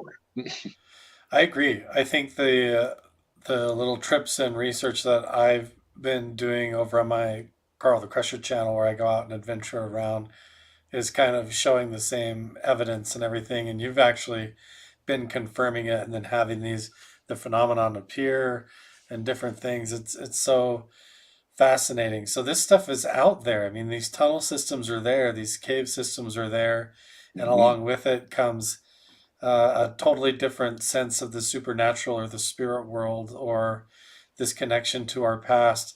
But you also mentioned that there might be this connection to other worlds or extraterrestrials in contact with these civilizations and what they were doing. So have you come across any stories or seen yourself anything that would indicate like a relic that would be considered extraterrestrial or exotic, not from this world in a sense?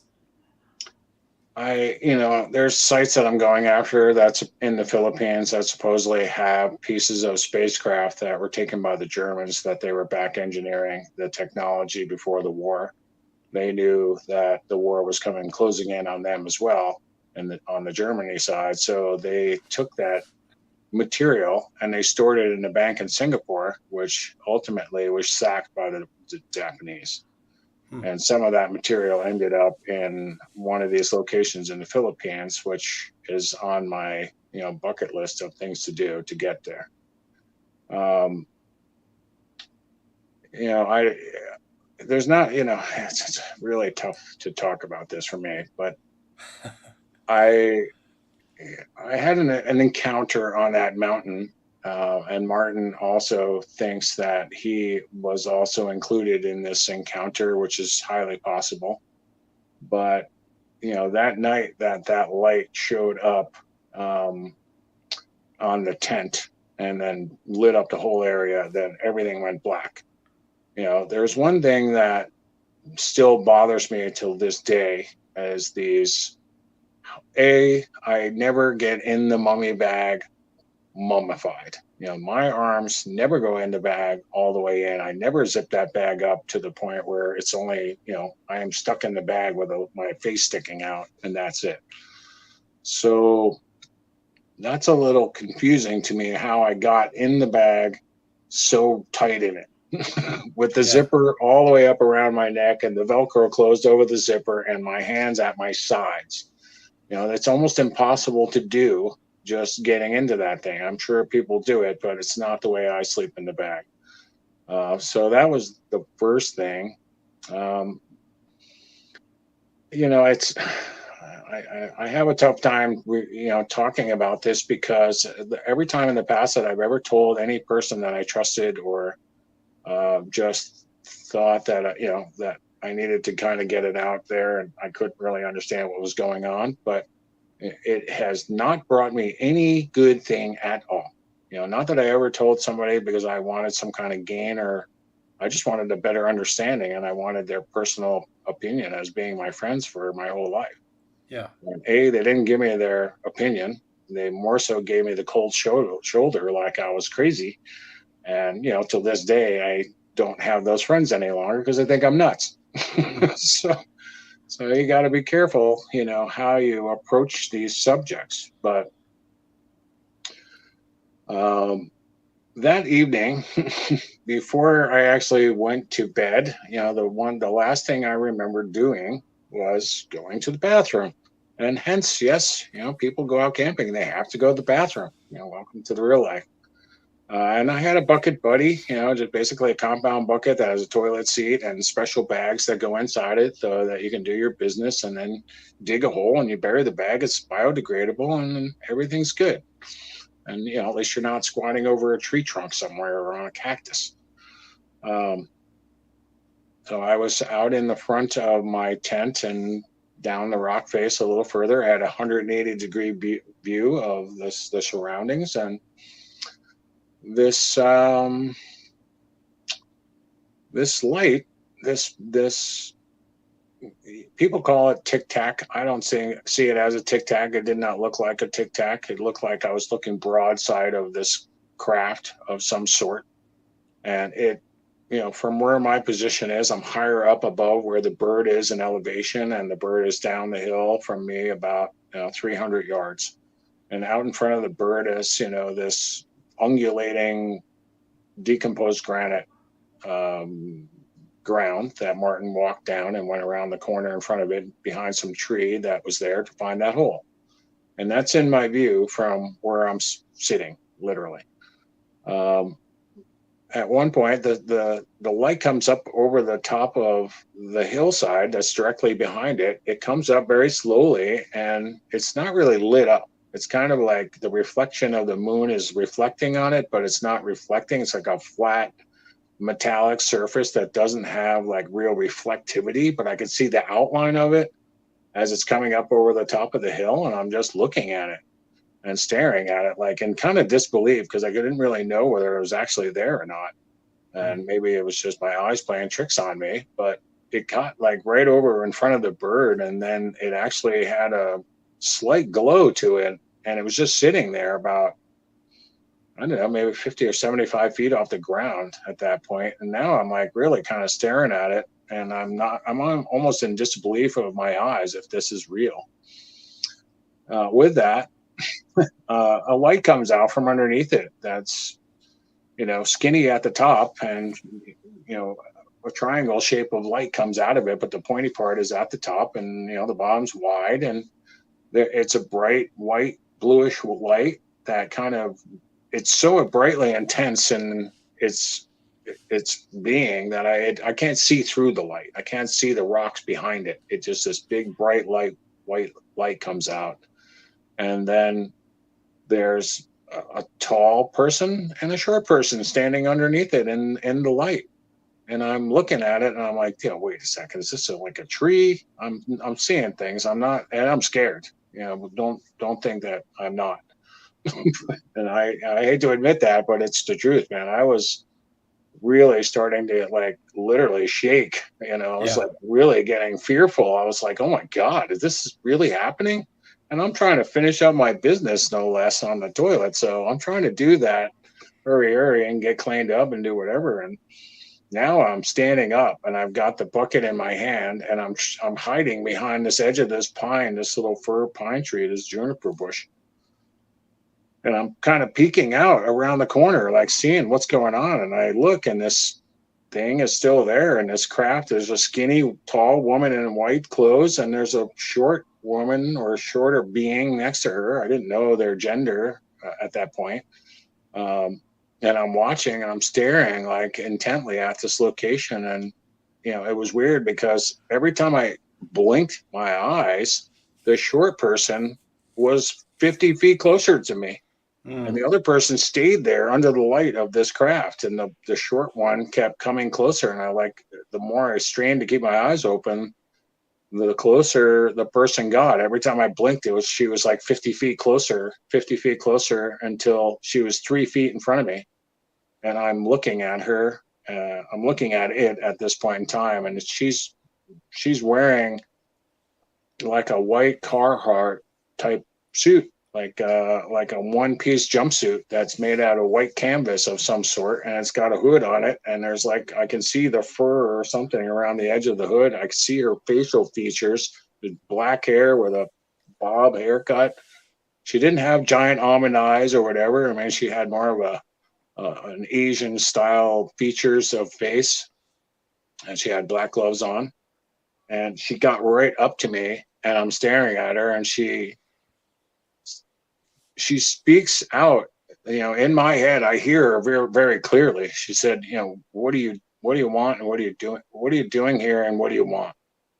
And but she didn't speak it with her mouth, and I heard her very clearly. And I'm, Mm. the first thing that comes out of my mouth is, we're not here to take it all, which was true. I wasn't there to take all this treasure. I was just, there for the enjoyment of being there and to really see this location. Taking all the treasure was the farthest thing from my mind. And that's the only words that came out of my mouth. We're not here to take it all. And while I said that, I'm like thinking in myself, like, why did you say that? Why, did you actually say?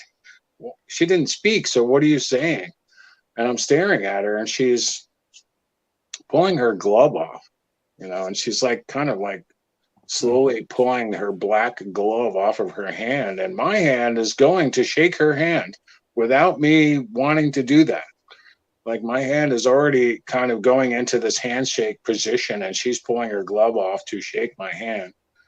And she does shake my hand. And, with that, after she shakes my hand, I'm just standing there looking dumbfounded and stupid. And with that, she just turned away from me and she started walking back towards that craft. And, a couple of blinks later, she was under the craft with the skinny person. And the next thing I know, the light turns out and the craft just didn't take off, like a rocket ship. It just slowly moved away from me and kept on going towards the San Carlo Indian Reservation. And I didn't know whether it was a dream or not. I thought, like, did that really happen? Even to this day, I still scratch my head. Like, was that real? Did it really happen? Or did it not really happen? It's not something you can just make up out of nowhere. Right. And again, I've had this conversation with Martin. He seems to think that something very similar happened to him that same night that we saw the light in the tent, and he just can't put his finger on it one way or the other. Um, so yeah, I'm I'm still on the fence about the whole thing. It wasn't until like a year and a half later, I was at a conference looking to explain how we changed the software of that EM machine to a bunch of military folks who were going to try to use that thing for UXO detection. And they were going Yeah. to use the EM detector to detect these UXOs that were all over the place. And some of them were ceramic and not metal. So they didn't have a metal signature that a metal detector could pick up, but the EM could pick up the difference in the electromagnetics coming through the device that would, kind of make it stand out away from the surrounding ground. And you Mm. could tell that it was some kind of anomaly that didn't belong there. And probably by the shape, you could probably pick up that it might have been an unexploded ordnance of some sort. While giving that, um, teaching these people or explaining how that equipment worked, that woman walked into the room with the tall woman in a white lab coat.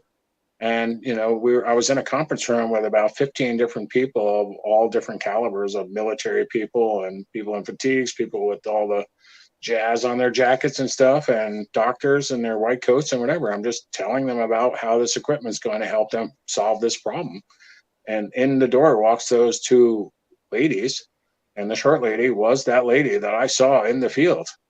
And now I'm like, all the hair on the back of my neck stands up, and I've got like a chill going on, and I'm stuttering because I can't get the words out anymore because now I'm just like totally shocked by seeing this woman in this room. And with that, the tall lady, reaches into her pocket and puts this crystal on the table that is about the size of halfway between the size of a baseball and a golf ball. And it looks like a quartz crystal that has some terminations on it. And, it just doesn't look looks like a crystal, like a rock.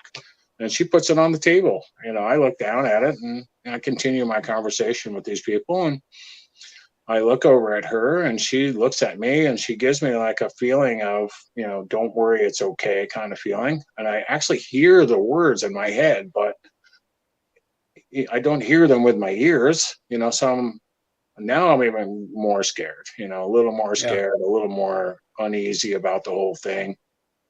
I didn't really know what was happening. I felt like just something was just totally off and I couldn't wait to get the hell out of there. So I finished up pretty quickly and, pretty much got out of there as fast as I could. The person that had taken me to this meeting was basically saying goodbye to these people on the way out the door. And the door opens. I'm about to step through it. And the tall woman, puts her hand over the top of that crystal and a 3D holographic projection of a little dude's head popped up out of it in purple. And now I'm like really intrigued. I look behind like the edge of the door as my friend is shoving me through it. Like, come on, time to go. And I'm like, why would you do that? Why would you even put it on a table and then activate it to let me see it before I left? That just doesn't make any sense. Um, and I'm nobody special. I don't have a military clearance. I'm not a doctor. I'm not a lawyer. I'm nobody. I'm me. And I've had a lot of experiences in the field and a lot of strange things have happened, but I don't feel like, I should be singled out amongst everybody else because, I just don't have the credibility that a lot of those people have. And I still wonder till this day, like, what was the reason? What is the reason that this all happened? Um, I wish I had an answer for you. Did they deliver any kind of message? I mean, this girl appeared twice, and I got to be honest with you. I've been reading these books by an author called Philip K. Dick, and Mm-hmm, also I've been reading John Keel's writings as well. He wrote like the Mothman prophecies and a bunch of those. But mm-hmm, they've also, both of these guys had encounters with a short female with dark hair that just would appear at their doorstep mm-hmm. and deliver some kind of a message in some kind, sometimes telepathically, or they would get a random phone call from this woman's voice, or they would just turn a corner and there she would be. So like it doesn't surprise me, and you're among friends sharing that story here. Like I talk to a lot of people, people from the border patrol, to people that work in all different walks of life and for the government itself. And like, they have these experiences too, and they Hmm. have strange encounters.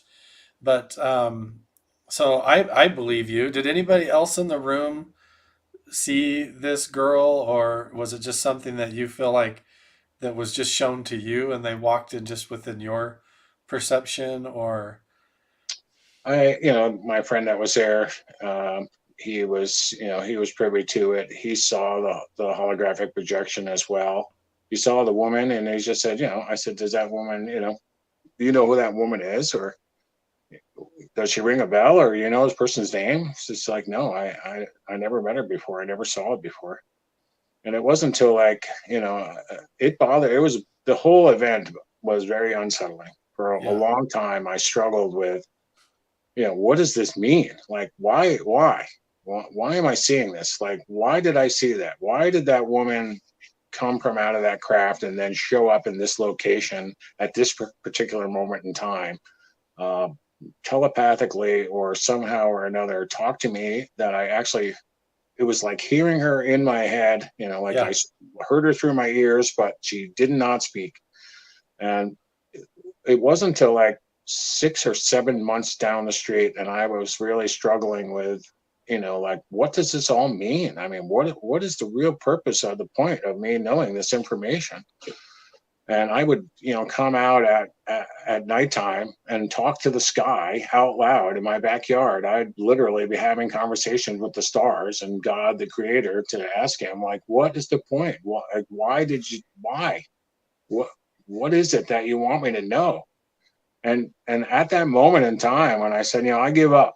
I give up. I'm not going to pursue this any longer. I'm just, if you had something to tell me and you didn't tell me, I'm tired of being, struggling with this within myself. I got a life to live, and it's getting depressing, and I think, maybe I am losing my mind. And with that, she came back. She came there. A light showed up in the sky, blinked twice and over the top of my house. It looked like a star, and I caught it out of my peripheral vision. And I saw this blink, and again, here I am talking to the stars at night. And I'm like, what is the point? mm, And just at that very moment in time, she said, take all the information that you want to know and learn it to the nth degree in each compartment, and the truth will expose itself to you. yeah, And I didn't know what the hell that meant either. I was like, what are you talking about? That was it. She didn't say anything else, but it was in yeah, her voice. And I'm like, you're talking to me again. And nothing. It was like crickets. I'm talking to myself again. But those words stuck with me. And I'm like, what does that mean? Like, learn everything I want to know, learn all the compartments and to their nth degree, and the information will reveal itself. yeah, So, it took me a while to figure out what exactly that meant, but it meant exactly what she said. Take all the things that we think we know about in life and learn it as much as you need to know. Your brain will tell you when you've learned enough about that compartment to have enough information and move on. yeah, So I started breaking everything down into these little compartments of information. I started learning them to the nth degree, as she put it, to a point where I thought I knew enough information about that subject, and I'd move on to the next one. And I just kept doing that and doing that and doing that. And as I learned new and saw different finds, or different discoveries around the world, not by my colleagues, by myself, all of this pieces of information started to actually come together, and this huge picture just developed. And one day it just clicked. It was like, oh my God, this this life that we live is a farce. All the information we've been told is all lies, and it's all about this control mechanism, and that we as humans have been duped into believing all this stuff, and thousands of years of history and understanding about our past has just been kept from us. mm, And it was just like this revelation I came to. I'm like, oh my God, it's like so much information that's been all there right in front of our face the whole time, little bits and pieces of it that you have to disseminate. Where, what's the truth and what's crap? And there's a whole lot of crap wrapped around a little tiny piece of truth. yeah, um, but and every single different compartment that they are. But like she said, once I figured out like each little compartment's piece of information, the grand picture started to close in, and this just blossomed open. You have this like vision of, you know, of the truth, Yeah. and it's a scary truth. It's not so much scary for the humans per se, but it's a scary reality, you know, because Yeah. it's a fear factor. We don't, you know, really truly understand all the mechanisms that create us, that make us who we are. And Yeah. this method has allowed me to figure out, you know, what does it mean to be human, and how are we supposed to be coexisting with our planet and all of our surroundings. And you know, and one of the key things is, you know, just taking hints from nature. Nature gets along just fine with with all itself. Every blade of grass, every flower, every tree, every animal out there, they all get along great. Even the Yeah. carnivores get along great. You know, Yeah. it's us that is the problem. So somehow or another, we got to figure out a way to change the psyche of a human race moving forward. And you know, once I started compartmentalizing all this information and figuring out all the compartments and how they fit together, some of them are so profound about, you know, our conscious energy and the conscious energy of a planet and our species and how it's supposed to coexist within this container. It gets really deep and kind of messy, and I don't know if people are really, you know, Yeah. can really understand it or grasp it, but eventually the truth has to come out. And you know, you eat the elephant one bite at a time. So right now we just got to bite off a chunk and kind of chew it up and get it disseminated, and then work on the next piece. And Right. maybe eventually in my lifetime, or maybe long after I'm dead, people will even start to have an understanding of it. Can Yeah. only pray. People don't realize that this whole picture of the way that reality functions in and of itself is so tied into our own thoughts and attitudes and emotions day Hmm. to day, almost like I hate to make this comparison because people get confused, but like in the same way that when we're asleep at night and you're dreaming and you realize that you're lucid dreaming, meaning like you're aware that you're in a dream, Hmm. you start to ask yourself, like, how does this dream reality work? Like, what is it made of? Everything that I'm seeing and what I'm interacting with is completely made of your own subconscious anticipations and your own intentions and your own mind in a lot of Hmm. ways, interfaced with like as a psychic reality and experience around you. And here we are awake day to day in a reality where we share this entire landscape. We share almost like a collective consciousness, Hmm. and and we're the only ones in that reality that perceive it as though we're on a timeline moving from the past to the future. There's all these other dimensions of reality that are outside of that moving from the past to the future that are overlapped with ours. I'm Right. trying to find the words to describe a little bit what you're hinting at.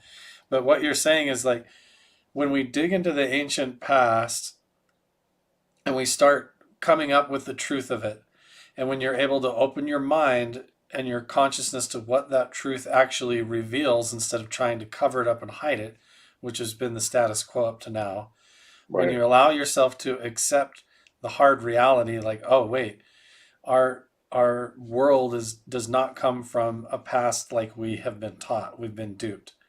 We've been controlled, we've been lied to, and we've been duped. Reality is not what we've been told.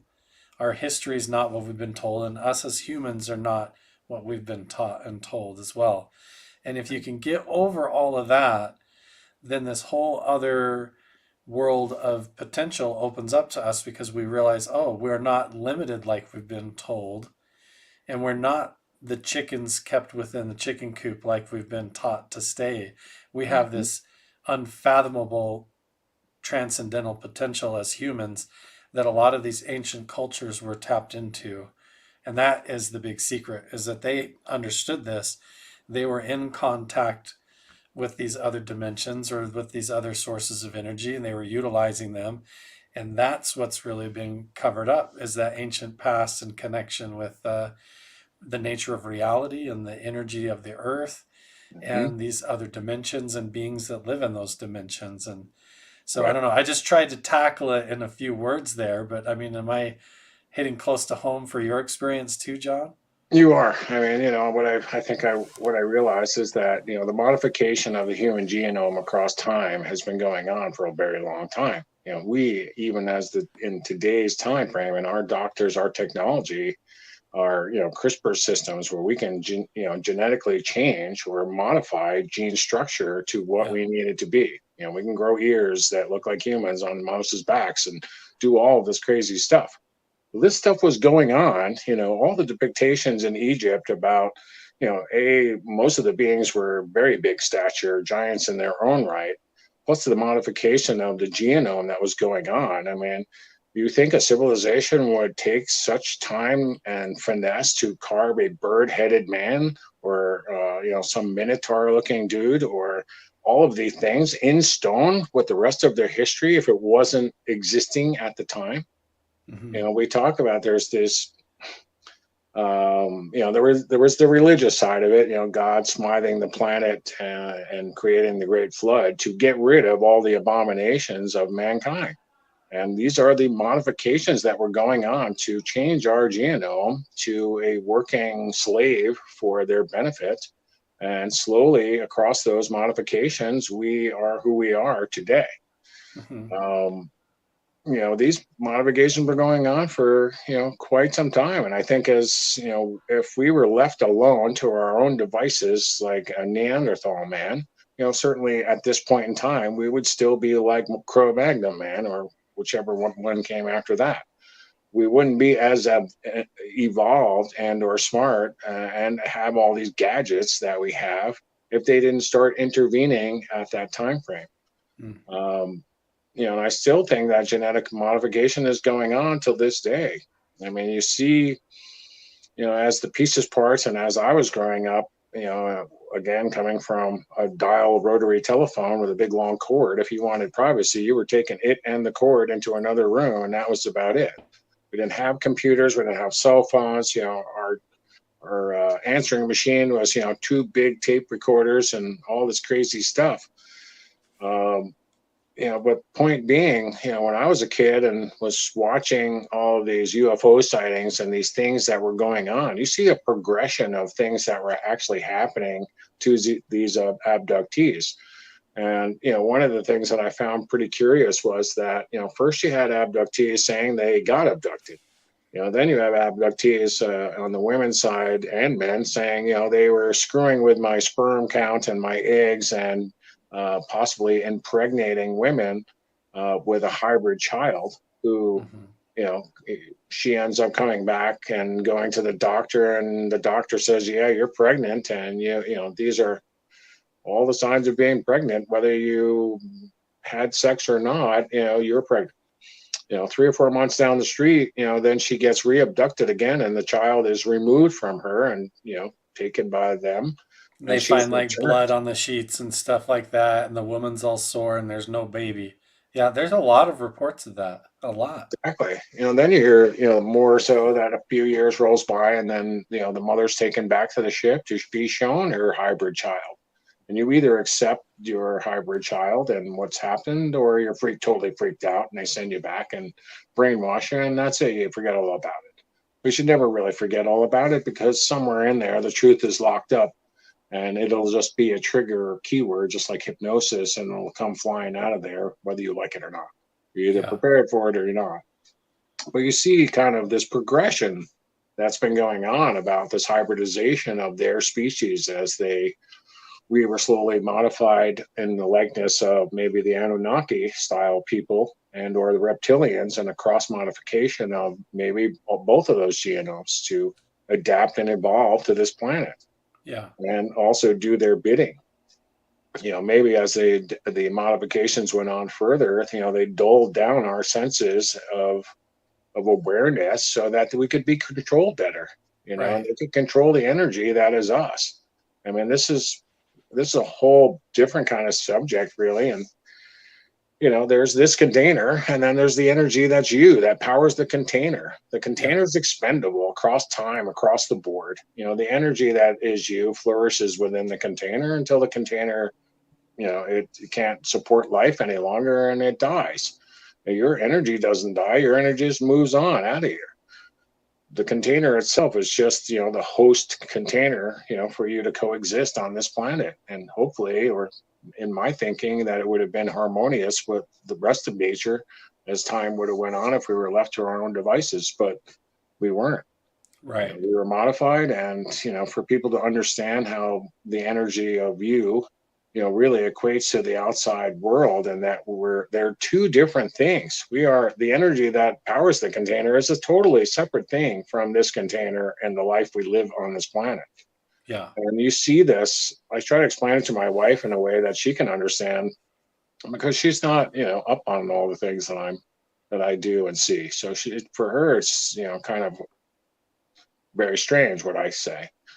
But I try to explain it to her like this. I mean, we plant fruits and vegetables and we harvest fruits and vegetables. Everybody on the planet understands that the first flower, the first fruit from these plants is the one that's going to be the sweetest and most tastiest and the best looking, the best of the best that comes off the firstborn energy of that plant.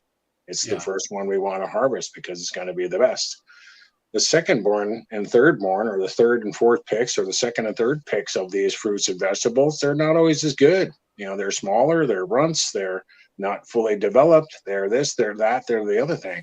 So they're not as good as the firstborn energy of that fruit or of that flower or of that vegetable.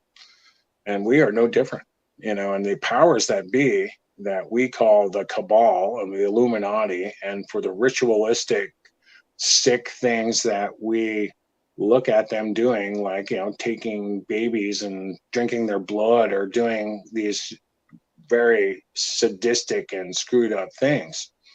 We see it as a human in this container as a sadistic and very screwed up thing, but the reality is they are harvesting the energy, those firstborn energies from these most important children, to keep that from being propagating. If you take that energy away from this child or away from this human container, that energy cannot propagate and grow up to be stronger and better and possibly rise up against you and gather other people to rise up against you. So therefore we take those energies out of the mix and feed off of that energy.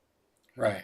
And we do it every day as humans. We feed off of the firstborn energies of many plants to gain substance for this container, Yeah. and yet, people don't really see it as like, well, the cabal or the Illuminati. What do you mean they're out there harvesting energies of the firstborn? They're doing exactly that.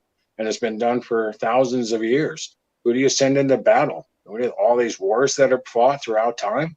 Who do they send? They send the 18 to 20-year-old kids, the firstborn energies, into battle. Let's harvest them first. Get rid of those energies so they won't fight back. Hmm. And their bloodlines in the future won't fight back. And once we nip that in the bud, they're gone. And we'll deal with the second and thirds, are just less offensive, less powerful to go against them. Yeah, they have So, this whole process and movement and system involved now to hide the true history in the past in order to keep their manifest destiny intact. Their right to the throne or their right to be in charge intact. And then they use their actual knowledge of how reality works and our how we actually interact with reality and nature around us and in the true way. And they suppress that with all these manufactured foods and the way they mess with everything, our education system, our whole sense of reality. They hijack and basically put into a paradigm or a box where, like you said, if you go beyond that, it could even be that there's entities involved in hijacking our own genes and DNA to where not only do they hide our ancient history from us, but they even hijack our DNA and our genes to where we can't even see reality the way that we naturally would be able to where certain frequencies of reality and perceptions or dimensions of what could be going on around us fall right, into a blind spot. So maybe there are, like what we're perceiving as balls of light, could be an entire being or entity or another that exists in another realm or reality that they just keep us blind to, because they're able to manipulate us almost like a puppet, in that way, like by right. manipulating or beaming that energy into us, Because, like you said, our body's more like a vessel or like an antenna, and Mhm. the signals that are washing through that antenna can be tricked all the time, Yeah, easily, it's definitely really your easily. containers. Definitely, your perception is limited. Yeah, We can dull down the perception levels of your ability to foresee or see these things all around us. And it's funny, like when you were talking about the having a dream in a lucid state. yeah, Very early on in my life, when I was just a young kid, I would have these weird dreams. And, unfortunately, they were always about alien craft flying around my grandmother's house, in New York. And I would see these different craft and I would be scared. I mean, I'm not going to lie to you. I was scared. I would be hiding like in the closet or under the bed because they were so surreal.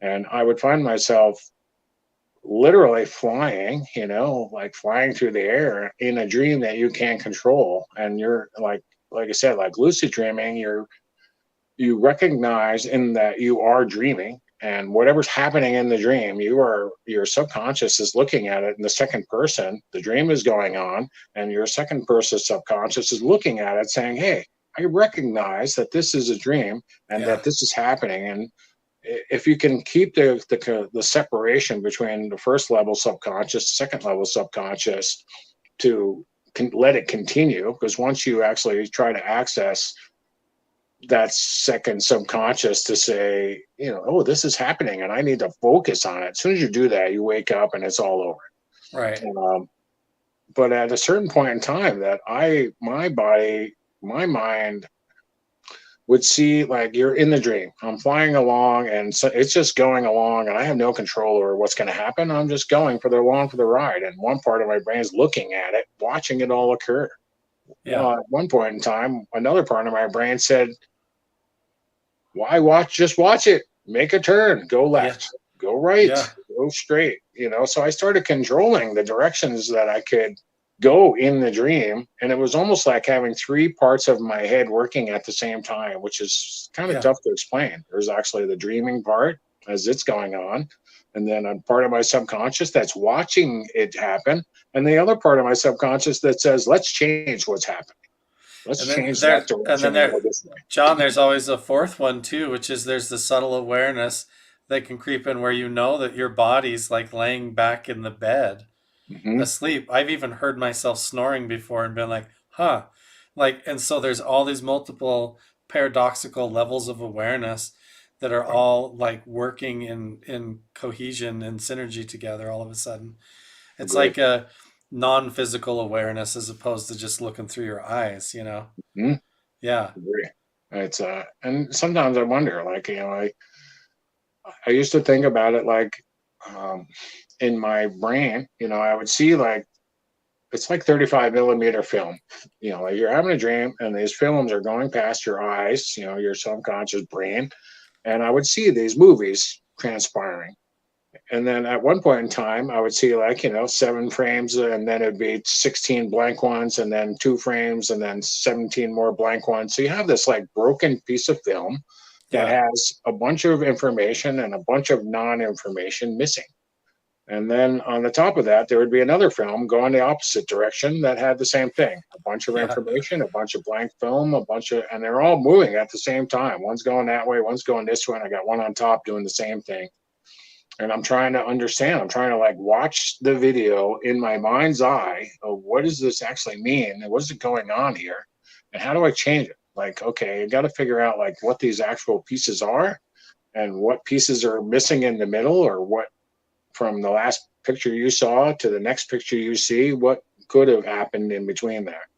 And that's when those little compartments I talked about, Yeah. finding all the information and learning it to the nth degree, and then having it all of a sudden, a couple more pieces of the film would show up. You can start to see a bigger picture of what's actually going on.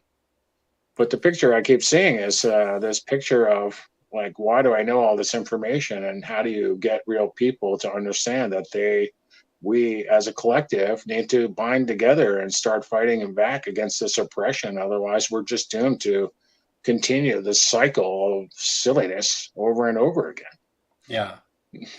And you're doing that, John, actively now, which is amazing because, like, You've gone from somebody who is just out in nature, like looking for gold, looking for treasure. Like a lot of people just go out and they're like into hunting or camping, and then they Mhm. have a phenomenal encounter. They see something unexplained.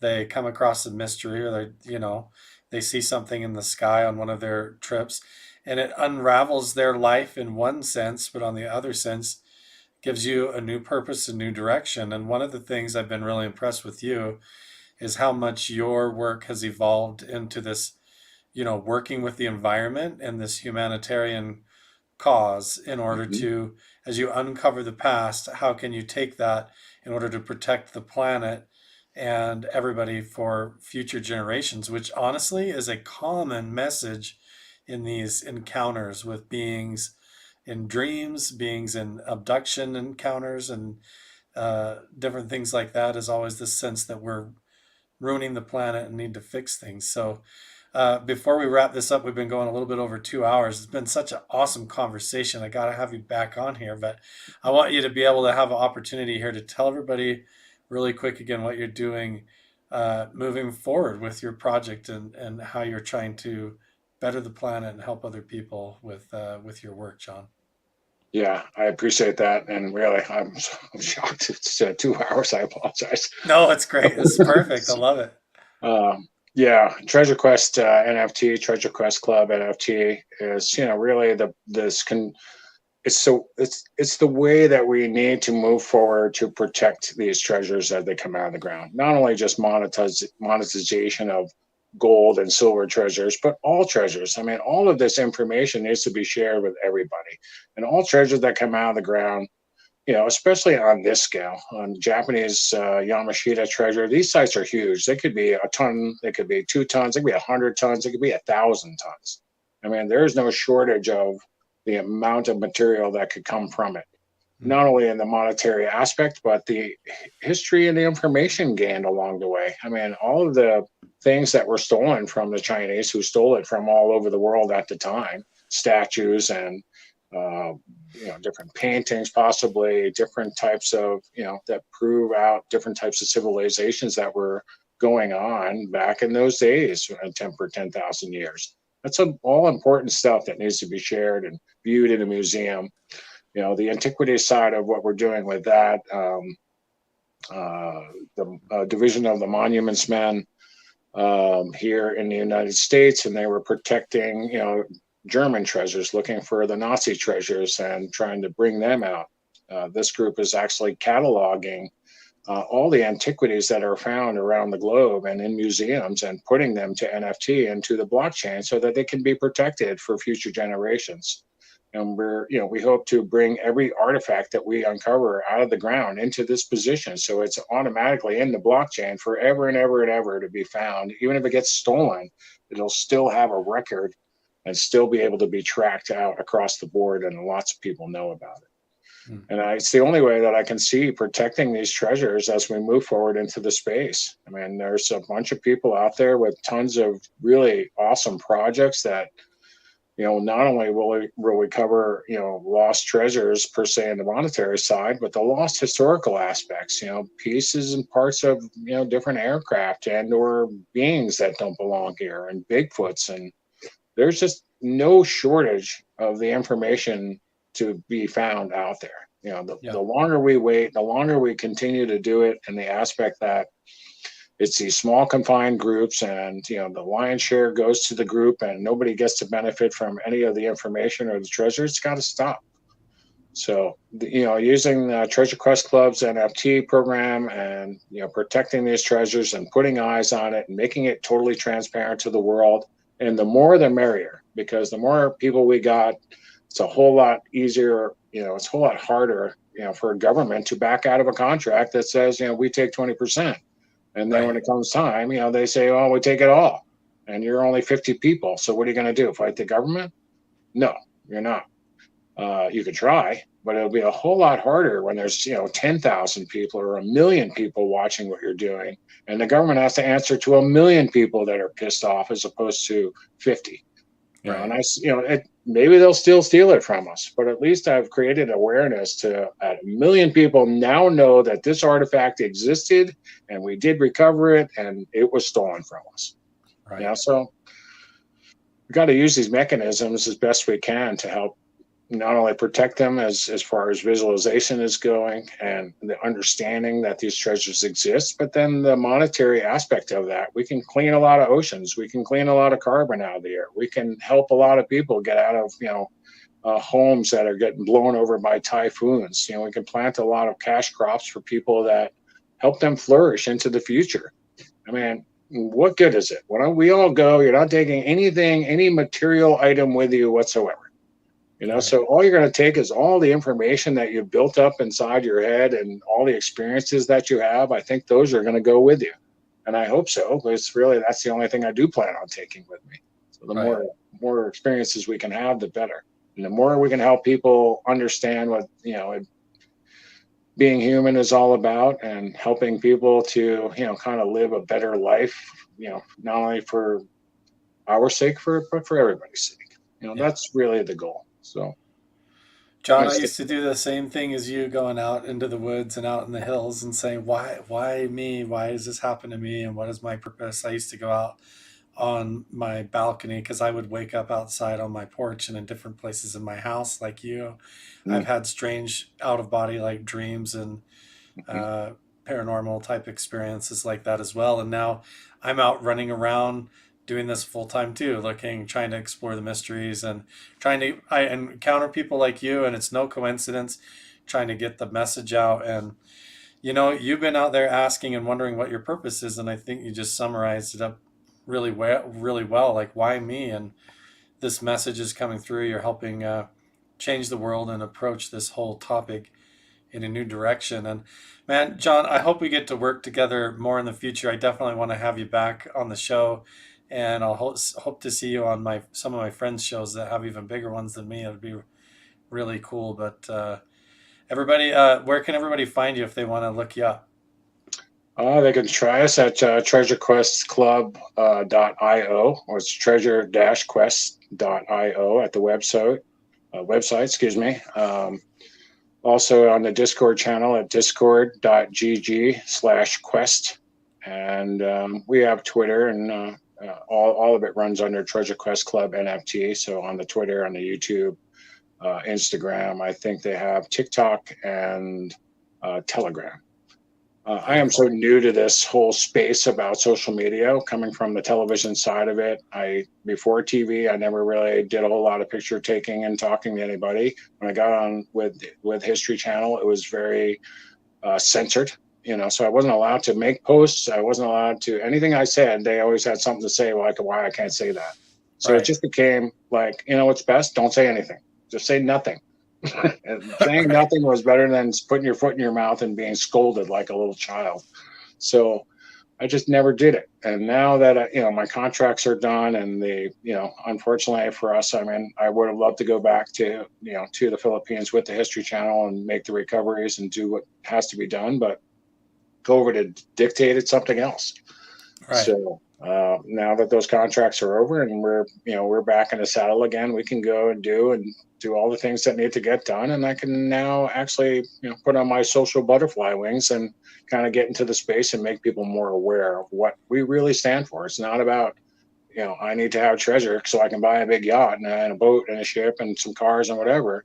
Been there, done that, got a t-shirt, whole drawer full of them. Those things aren't going to make you happy. There's just a short-term gratification, and eventually you'll get bored with it, or all of it is maintenance and costs money. So you got to have a place to store it. You got to have a place to put it. You got to always constantly wash it and clean all these things for what? What's the point? It's not worth it. I feel better when I go out and help people and do nice things for people that can't do for themselves. And that's where my happiness lies. And to see this world come around full circle, to use these giant treasures that we will recover for the good of humanity, that's where I want to go. And I want to drag everybody along with me. So, It's going to be awesome. So everybody that wants to follow along on John's adventures and treasure hunts, make sure and stay tuned. Go check out his website. I put it down in the description box below. And you can subscribe to my channels as well along the way, because I might get included or invited to go along a few with John. Hopefully, I'm going to cross my fingers and keep begging. Maybe I'll get to go on a trip with John and check out some of these awesome sites. That'd be really cool, because to me, it is a message that does need told. And John, I appreciate you so much coming on here and taking the time to do that tonight. So thank I you so appreciate you much. having me. And It's been a real pleasure and a real eye opener. And after watching some of your videos, I mean, right away we've clicked right off the start. So, um, I think there's more to share with the world, and there's more adventures to be had. And I think that you and I will be out in the field somewhere someday, in the not too distant future. definitely, we're going to do this again, John. And appreciate you so much. And you have a good night, man. Okay. I appreciate it. Thank you. All You right. guys take Goodbye, care. everybody. Thanks, Carl. Good night.